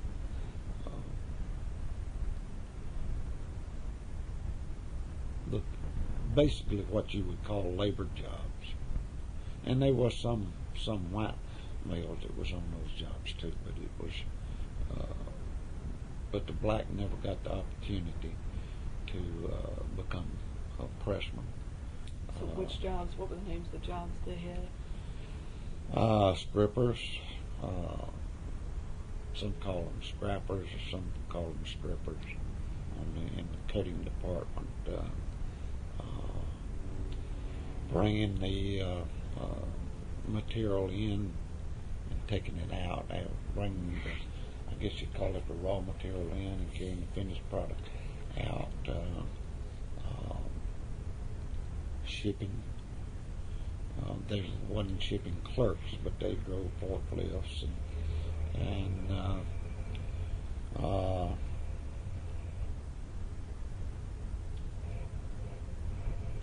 those are basically the type of jobs that the black, and we didn't have any black females working in the plant.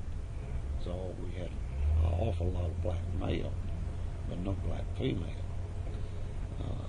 I can recall in the plant 2, the first black females that was brought in. That was brought in on the shift that I worked on, and I was not sure whether I was a shop steward or executive or not, but the company's plant superintendent and production manager called me in the office and told me, due to the civil rights movement, the federal law, that they was going to have to start hiring black females, and that they had hired some, and that some of the white females had said they wouldn't work with them. And so they wanted my input as to what I thought about it, and who I thought they need to put them with, to work with. So I told them, who I thought they should put them with, and I said, and talk to those ladies. And so I went down and talked to the two ladies, and they said, we're not going to work with them. Those are the two you thought were the likeliest to be okay with it. So we're not going to work with them. And I asked them, I said, the question I asked them, I said, now wait a minute. I says, you know, you work right here with a sign of black male employees. Now what's the difference from working around a black male employee and a black female employee? They stood there and studied a minute and says, I don't guess there's any. And I said, well, then why not? Why don't you two take the lead in working with them? And they did, and we didn't have any problem. And from that point on, we never had a problem with. And that was at Meade. Yeah, that was it.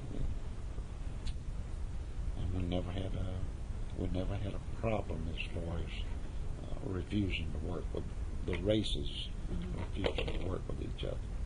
How were the supervisors about the issue of bringing in black employees?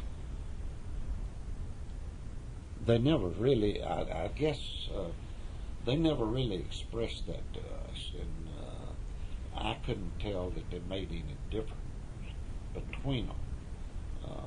And I suppose the reason for it that management had told them what they had to do. Read them riot act, as they say. Right. So, but it was never. We expected it to be a major issue, but it wasn't. It was no problem.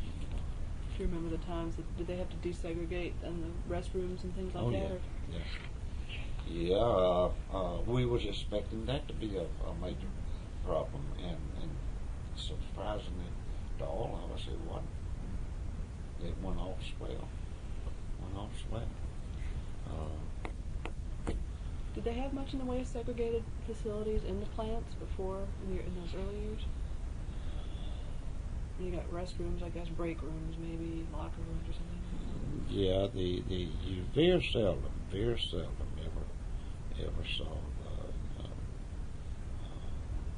Of course, it was before they started hiring black female. You very seldom ever saw a black male. They come in at one time. I know when a lot of paper company had it prior to the winning the campaign, out there organizing the campaign. They had a lunchroom out there, and you go in there and serve steam table style, and but you would see black. Well, in fact, we had two dining areas, one for the black, one for the white. Two whole separate food lines and everything, or just sitting? Yeah, two separate food lines. It's all separate. Sure. And but then they done away with that. Prior to me, they were getting involved in buying the plant. They done away with that. Then they just had a large break area where, and had sandwich machines and vending machines and that type of thing. Most people after that started carrying their own lunch. A few of them would eat out of get stuff out of the vending machines, sandwiches, coffee, Coke, that type of thing. Okay. You were saying that after integration there wasn't much problem. No, they only had one break room, and white, black, both used it. They sit at the same table. There was never really a problem with integrating. Right. Did things go smoothly within the union too, as far as union? Oh yeah, members? we had black stewards. None of the top offices. We had executive board members that was black, Mm-hmm. but the president, secretary of treasury, business rep, vice president was white.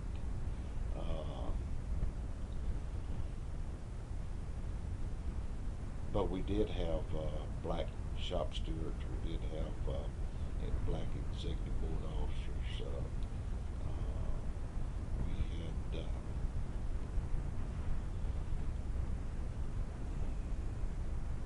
a pretty even number on negotiating committees.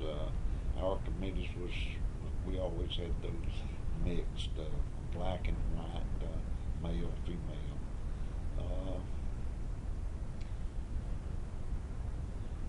I guess probably as far back as I can remember, I guess James Parker is. We pulled him off for the Montague campaign primarily. He worked at Container Corporation, and we pulled him out of the plant primarily just to help us organize that plant because there was quite a few black worked in the plant, and so we pulled him off, and James done a super job. He done a super job, so we kept him on, and then we put him on as an organizer. That was his title for several years, and then he got to be vice president of the local, and still doing a super job. Why do you think it went so smoothly inside the union? Well, we as union officers, we never tried to make a difference as far as black versus white. It was basically companies back then. They just wouldn't agree to promote the black, or they wouldn't agree to promote females to the better jobs. Did some unions, when you go way back, almost before you were active, really, but actually used to have segregated conventions and so forth, and then some didn't. Was that an issue? My first convention was 1964, International Convention in Washington, D.C. That's as far back as conventions as I can go. We always had black delegates at our convention. Now back at that time, the commercial printers, which is primarily locals like local number 8, they would not accept black members.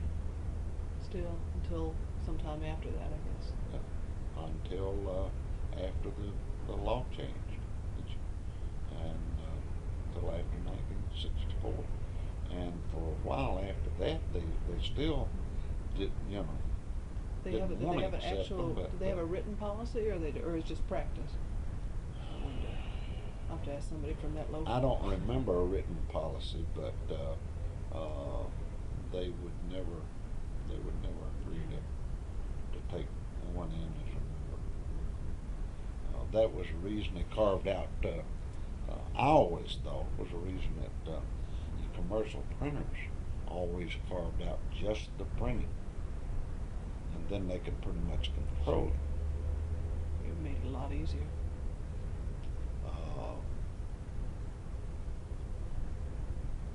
They didn't. I don't think they had any black members until. I don't think there was any black members in our international anywhere until they started the specialist segment of our international union, and that's the specialist segment. See, your newspaper and your commercial, which newspaper was called web printing, and your commercial was like phone books, that type of thing, stationery and so forth. They didn't have any black members. They carved out a unit. All right.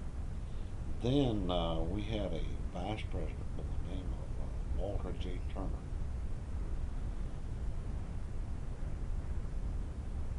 And he says to the International Board of Directors, he wanted to start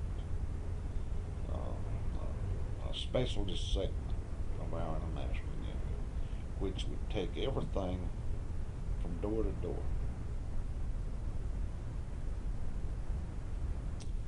So that's what they've done. And when specialty went in, commercial union would go in to organize. They'd only organize the pressers. And the specialist segment of our international union, when we went in, we'd taken everybody in the plant, everybody. And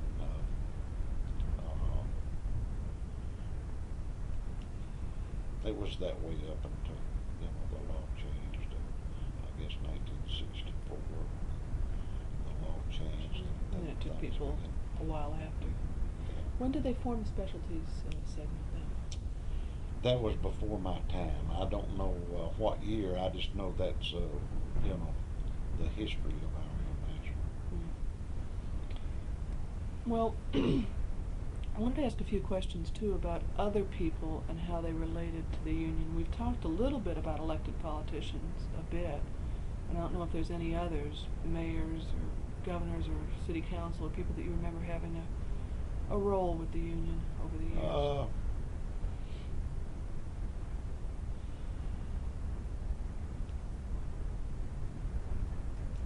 Really not that I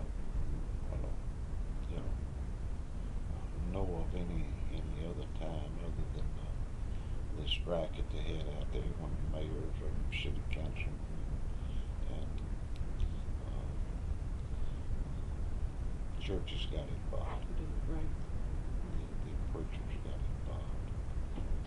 Did the union ever get very involved in some political campaigns around the city? Oh yeah, we always, up until right recent years, we would come out with an endorsement, especially in your federal elections, president, vice president, senators, and congressmen, and so forth. We always come out with a recommendation to run. And had a lot of success in that for a number of years, and then it began to change. Why I really don't know, other than the fact that you'd hear people say, "I'll make up my own who I want to vote for." Yeah. Why do you think people stop listening to the union's advice, or not stop, but didn't embrace it so strongly? I think.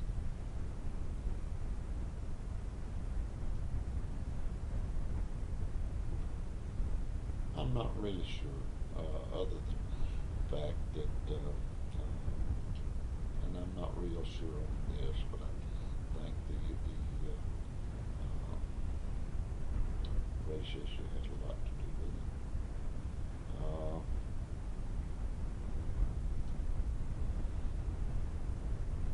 You say, well, some members would say, well, unions endorsing so and so, but because I'm not going to vote for them because they they're too close to the black, or the black would say, they wouldn't vote for them because certain race issues.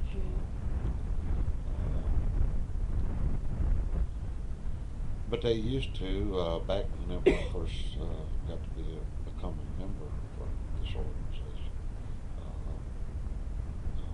the union's endorsement carried an awful lot of weight with their membership. Pretty much whoever the union recommended was who they were rooting for.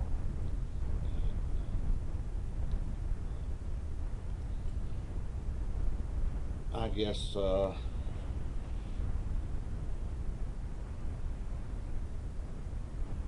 then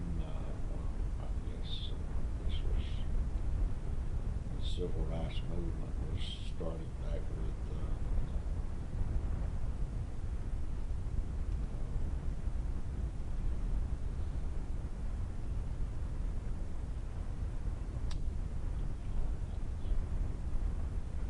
Oh, here in Atlanta?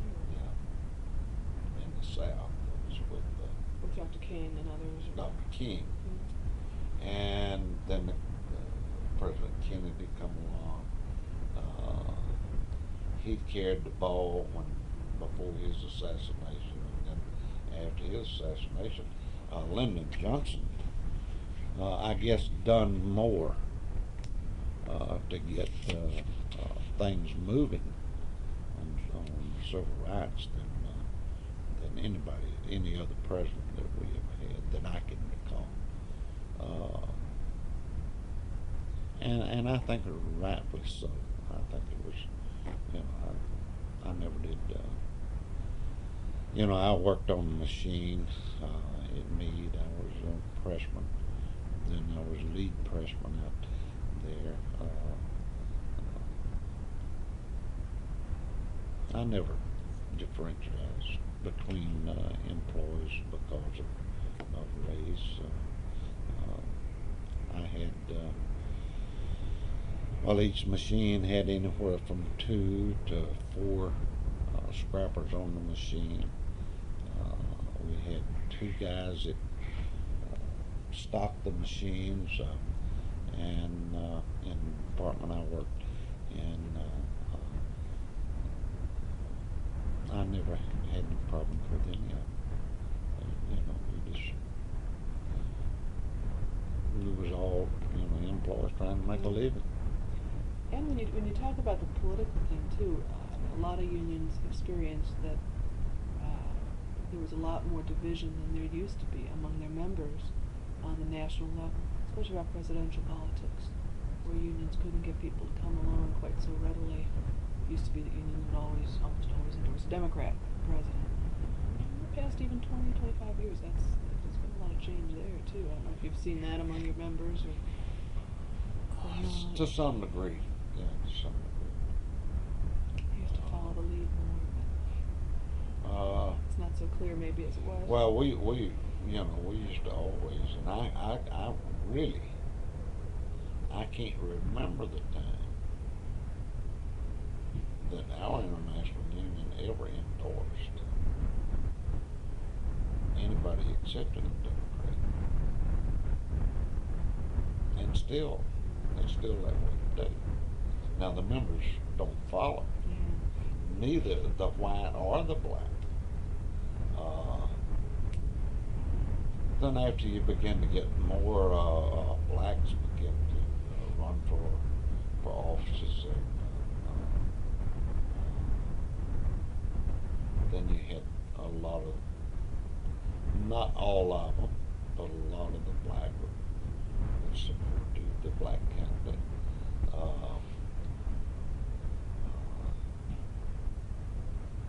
And a lot of the white in our union, in our local here, supported black candidates over white. Let it be Democrat or Republican. And they got pretty much got away from the party. It's the person. Now, myself, I've always been strictly a Democrat. I've never voted for nothing but a Democrat, and don't plan to ever vote for nothing but. And I say that not because of my positions that I've held with the union, with the labor movement. I've always, since I've went to work, I've never saw anything under a Republican administration that they've done to help working, hard punching people that punch the time clock. I never saw anything that they've done. You take the minimum wage,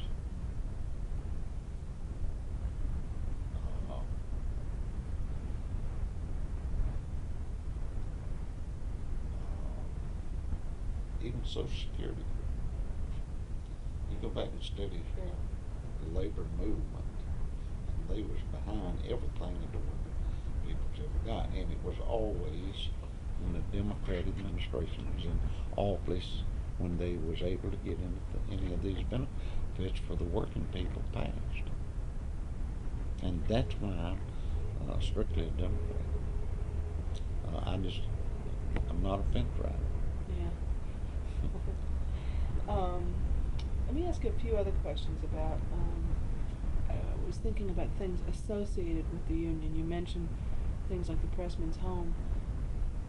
The local in particular, did they also have any kind of recreational activities, cultural activities?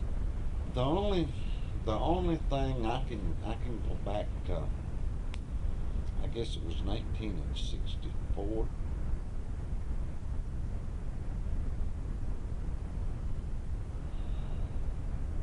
It was prior to the, segregation, Civil Rights Act. Civil Rights Act, that I remember. Back in 60, it might have been 63. The local executive board says, why don't we do something for the members? Now we would have Steward training meetings and all, which both was there. But they said, why don't we do something for the members? Why don't we have a picnic? Well, they were split. And it was carried to the membership, and it was voted at the membership to have a picnic for the white and a picnic for the black. Well, you know what? The black put theirs together. I was not there, but some of the other officers of the local was there, and said they really had a nice picnic. The white was never able to put theirs together. Wonder why? They couldn't agree on the location. They couldn't. Some wanted to have be able to have to bring. Of course, the local wasn't going to furnish alcohol beverages, pop, soda pop, stuff like that. But no alcohol beverages. Some of them wanted to be able to bring their own, and some says no. You had some that drank beer or whiskey or whatever, and they wanted to bring it. You had a large group that didn't drink, and they said no. So the white was never able to put it together. Then what we started doing was once a year, we had started having a shop stewards dinner for the shop stewards, white and black, all together, and it just it kept growing and growing, and Ralph has really made a success out of it. We're still doing it. Yeah, still doing it, and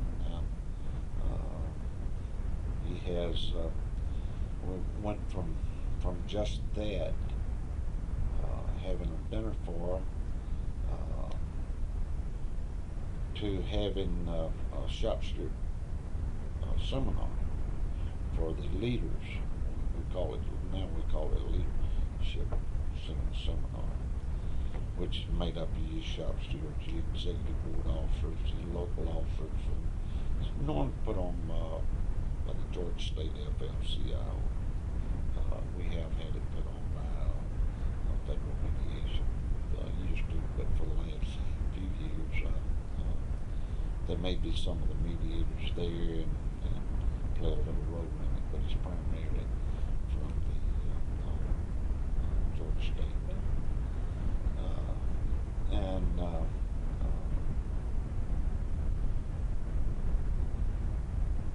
It's just, it's just kept growing. Good turnout. It's all black, all white, and they has on wood. Never been a problem. Never been a problem. It's a lot of unions found it important to have cultural events, and it's not easy because you probably have people that live all over the metro area too. Oh yeah. Well, we even have locals now as far as Charlotte, North Carolina, Huntsville, Alabama, Jackson, Mississippi. They come. We've never had a problem. Everybody just enjoy it and have a good time. And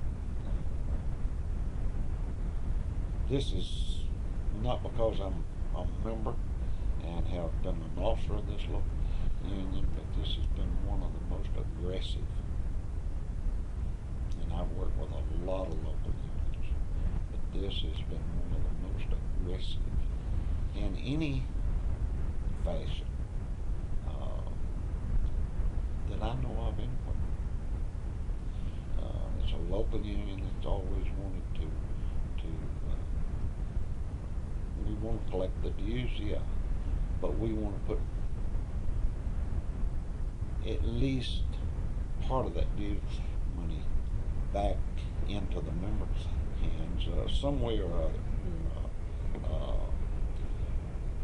Ralph started the health and welfare with the local union. It's second to none as far as hospitalization insurance, and just done a marvelous job with it. You have a scholarship fund, I think, or something. Yeah, it's got, well, International started Anthony J. DeAndre. He was the president of International when we was organized, and he passed away. So they set up a scholarship fund through the International in his honor, or his name. Then the local, and Ralph had to fill you in on it, but the local started one with the local. It was called the Jeanette Lasser. Jeanette was the recording secretary of this local union for years and years and years. Her health got bad. She had to retire, and but started a Jeanette Lasser scholarship fund. Then they started what they call a Ralph Mears scholarship fund. He has, I think, it's 2 scholarship funds within the local.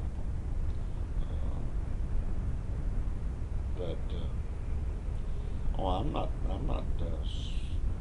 telling you that we still don't have some problems. We will as long as we have members, but they are minimal. We don't have any real big issues. The local don't. And we merged. As I stated earlier, I went to work for the council and stayed with the council from 1970 until this past January 1st. Whenever I retired, I now work part-time for the local. I guess you'd call it a special assistance or consultant basis. Help them out in arbitration or whatever they need assistance in, and I can help them. And we have merged most of the locals. The district council covered the southeast, and we have merged about all of those locals as far as Birmingham, Alabama, Huntsville, Alabama, LaGrange, Georgia, Spartanburg, South Carolina, all in the 527. And we're 527 is pretty well spread out, all the way as far as Jackson, Mississippi, 400 miles. Right. What's the membership these days, the number?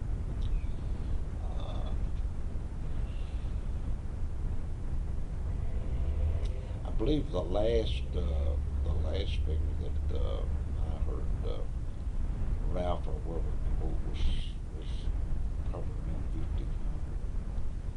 represent? I don't Right. keep up with that. Roundabout. Yeah, but it's around 50. And then they probably represent how many employees for that month? Quite a few. I'd say roughly 1,800, 2,000. At one time, Meade still had, when we organized Montag, Meade still had right 8,000 hourly paid employees. When we organized Montag, that put us about 2,500 members. But in plant closure,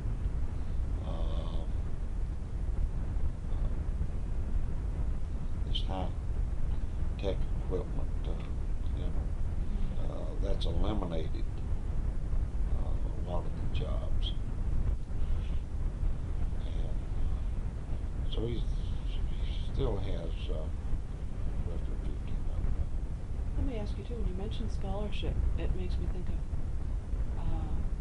the whole issue of families and the relationship of the union to union families and how supportive that is or important it is to your career.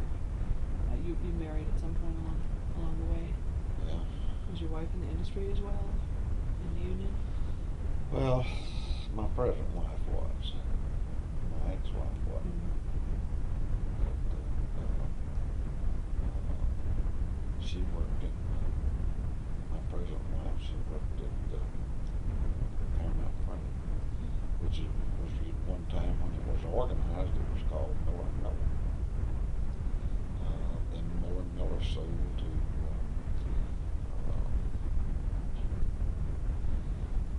Union Camp. Union Camp sold.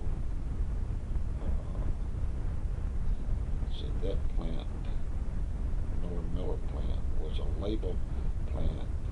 They built a new plant out at Stone Mountain and went into the folding carton business and labeled both.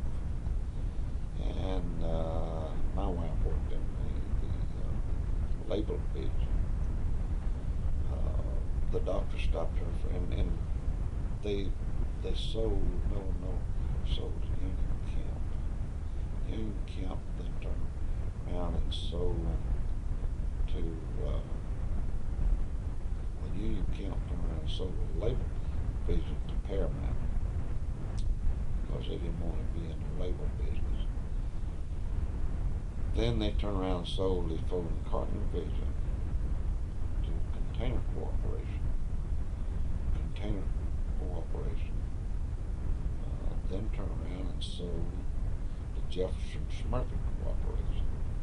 So that's, that plant's changed hands several times. But my wife worked at, started off with Miller & Miller, which was organized just prior to me. And she was a union member longer than I had been a union member up until the doctor stopped her working for ill health in 1960. The reason I asked too is that some unions, especially when the workforce used to be all men, there'd be a ladies' auxiliary of some sort or something like that. I don't know if this union ever had wives or families involved in that way. Auxiliary association. Not to my knowledge.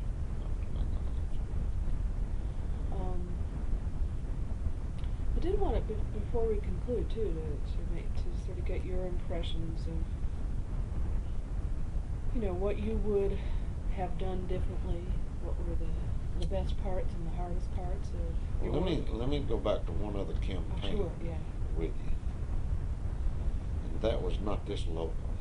It was over here in Huntsville, Alabama, with more business forms. Mm-hmm. Come in. Okay. With more business forms, we had a couple of guys that called me, an international rep by the name of Larry Smith that I mentioned earlier. We went over and had a meeting with a group, and I guess there was probably 75 people. We signed up about 3/4 of the people that was at that meeting. First meeting. At the first meeting. There was around, I guess, a little over 200 people working in the plant over there as a business born plant. Then they assigned 2 organizers. Yeah. I worked with those 2 organizers. One of them was named David Grabhorn, and the other one was named Noah Wickham.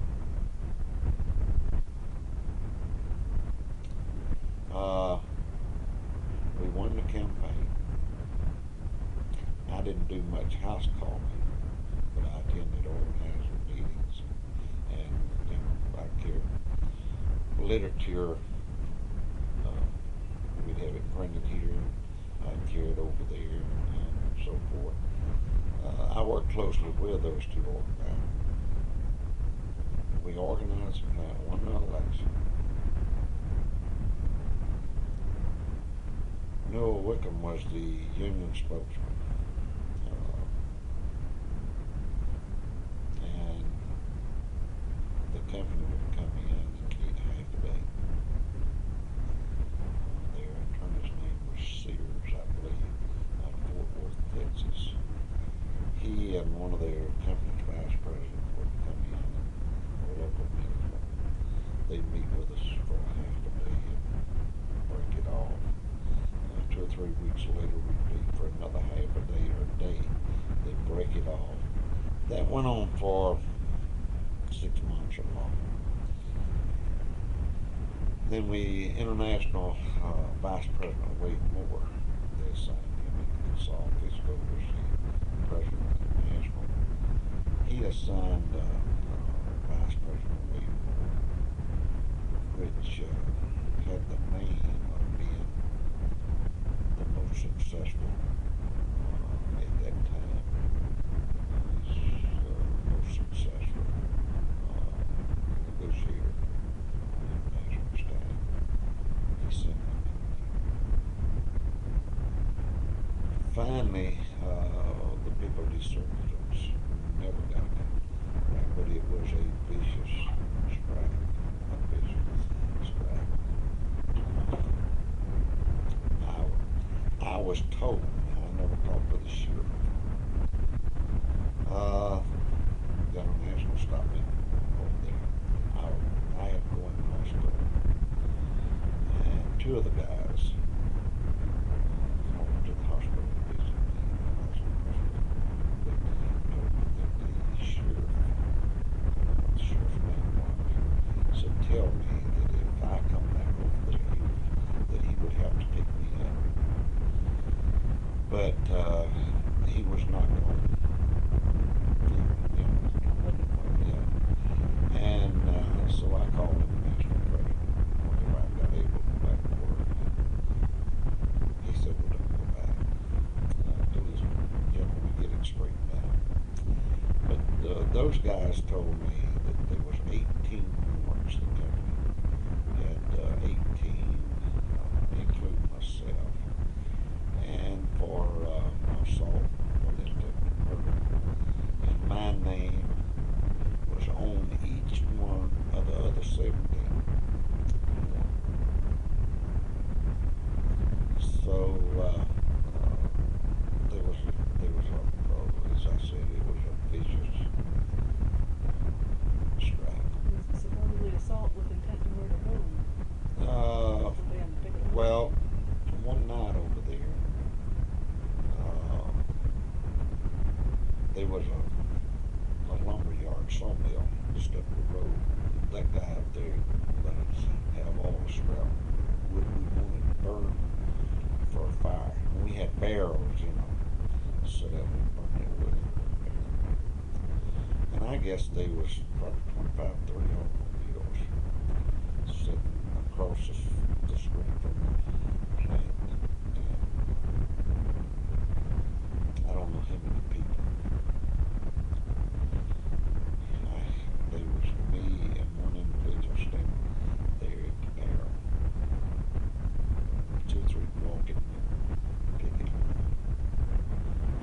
guy was laying and had a sleeping bag. He was laying down beside that barrel.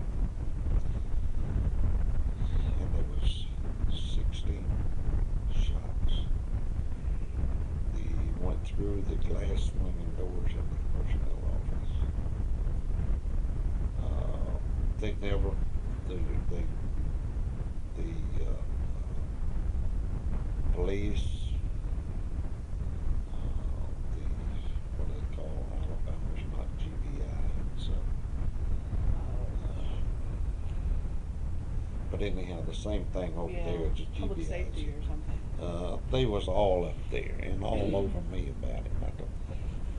Man, I don't know anything about it. You couldn't find the person. Not the first one. The automobile was there, but there wasn't nobody there. And all of those guys carried a rifle rack, gun rack in there. Most of them drove pickup trucks, had a gun rack in it. And they pretty well, the law enforcement over there pretty well read me the right act that if they caught any more automobiles up there that had a gun in it, that they was going to arrest me and the person. Well, I stayed over there part of the time, and Wickham stayed over there part of the time. And then I was over there one afternoon. I come home, and Wickham was coming in the next day, so late that evening I come home. That night, about half the lower town around here. They tried to say that the more business forum tried to say that the striking workers was the one that done it. The fire department, the fire chief over there, there's an article in the paper that said that it was caused from bad wiring.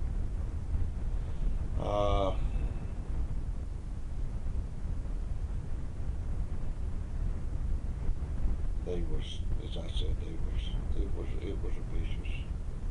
But we finally lost it because the people, the company, we filed charges. They terminated, I think it was 23 employees. See, at one time, we told the people, okay, go back and tell the company you won't come back to work. We'll continue negotiate. Go back and tell them you return to work. See what happened, how the strike started. We had a meeting scheduled on Sunday. Membership meeting. And I think it was Thursday, the third shift, now on strike. We didn't even know about it. They went out on strike, and then it just bloomed from there.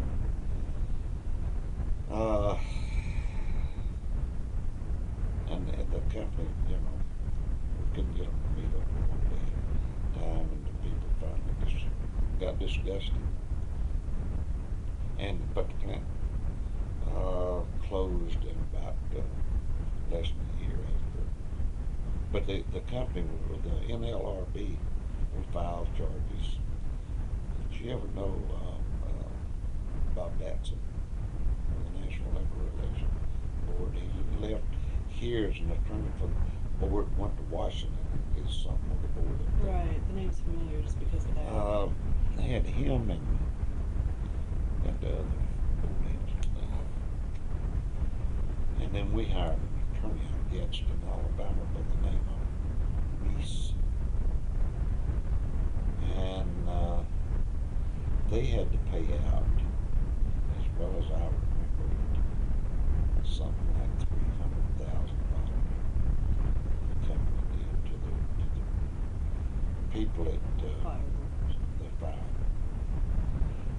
Then one of the supervisors over there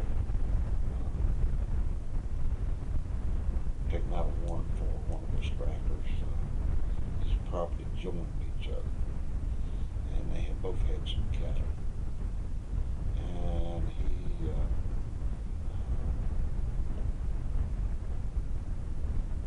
the striker kept some cattle to the sale and sold them.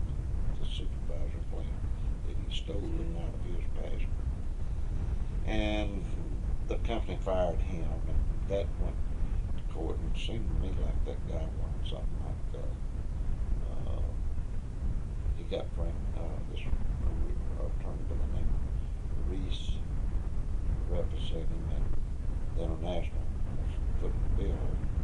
And I think the jury granted the guy something like about $30-something thousand. And then the judge turned around and overruled the jury, and the guy didn't get a dime. So that was the most vicious strike I've ever been in. So that, I guess, as far as changes on the job, I saw many changes on the job, from hand feeders on the machines to automatic feeders, new conveyor systems in the plant, where it used to take a dozen people on to move the stock away from the machine, just done by conveyor system. The equipment is, changed to where it don't take as much help, turns out more production. It's been a tremendous change in that aspect of the workforce. But it's been interesting. In terms of your experience too, I mean, if you could instruct younger union leaders about what you think they ought to be doing in the future, what would you say? Well, my encouragement to anybody is take an active, is organize. The plant they're working in is unorganized. Is to organize and take an active role in union activity. It's the only weapon that the labor has.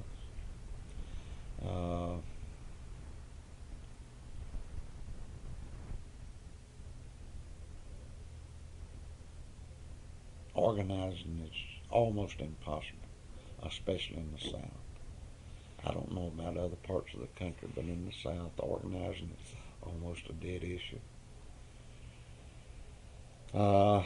Companies has gone, as you well know, the companies has gone from unorganized plants, has gone from hiring full-time employees to hiring part-time, full-time employees with no benefits. In my opinion, I probably am not going to live to see the day that it's going to change, but it is going to change. What do you think will make it change? Well, I think that the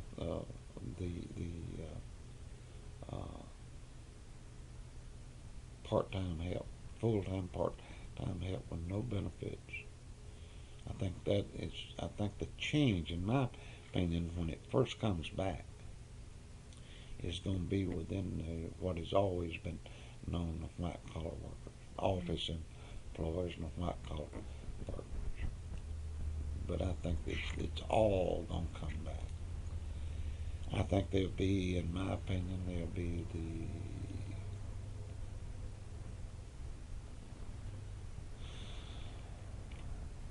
worst battles that's ever been fought in organizing is to come yet. I think you're going to see, and as I said, I won't live to see it, but I think you're going to see a lot of bloodshed over organizing. You mean literally? Or? Literally. People is eventually going to get tired of this rhetoric that you're better off without a union. Unions can't do anything for you. They're going to get tired of that working 40, 50, 60 hours a week with no benefits, no vacation, no holiday, no insurance, no pension. And I honestly feel that that's what's going to change the labor force in this country. How long it's going to be, your guess good as mine. But I would say that within the next 8 to 10 years, I think you're going to start seeing a change. And as time goes on, I'd say within the next, from the year 2000, I'll put it that way, from the year 2000 to the year 2020, it's going to be a big comeback in the labor movement, but you're going to see a lot of bloodshed when it comes back.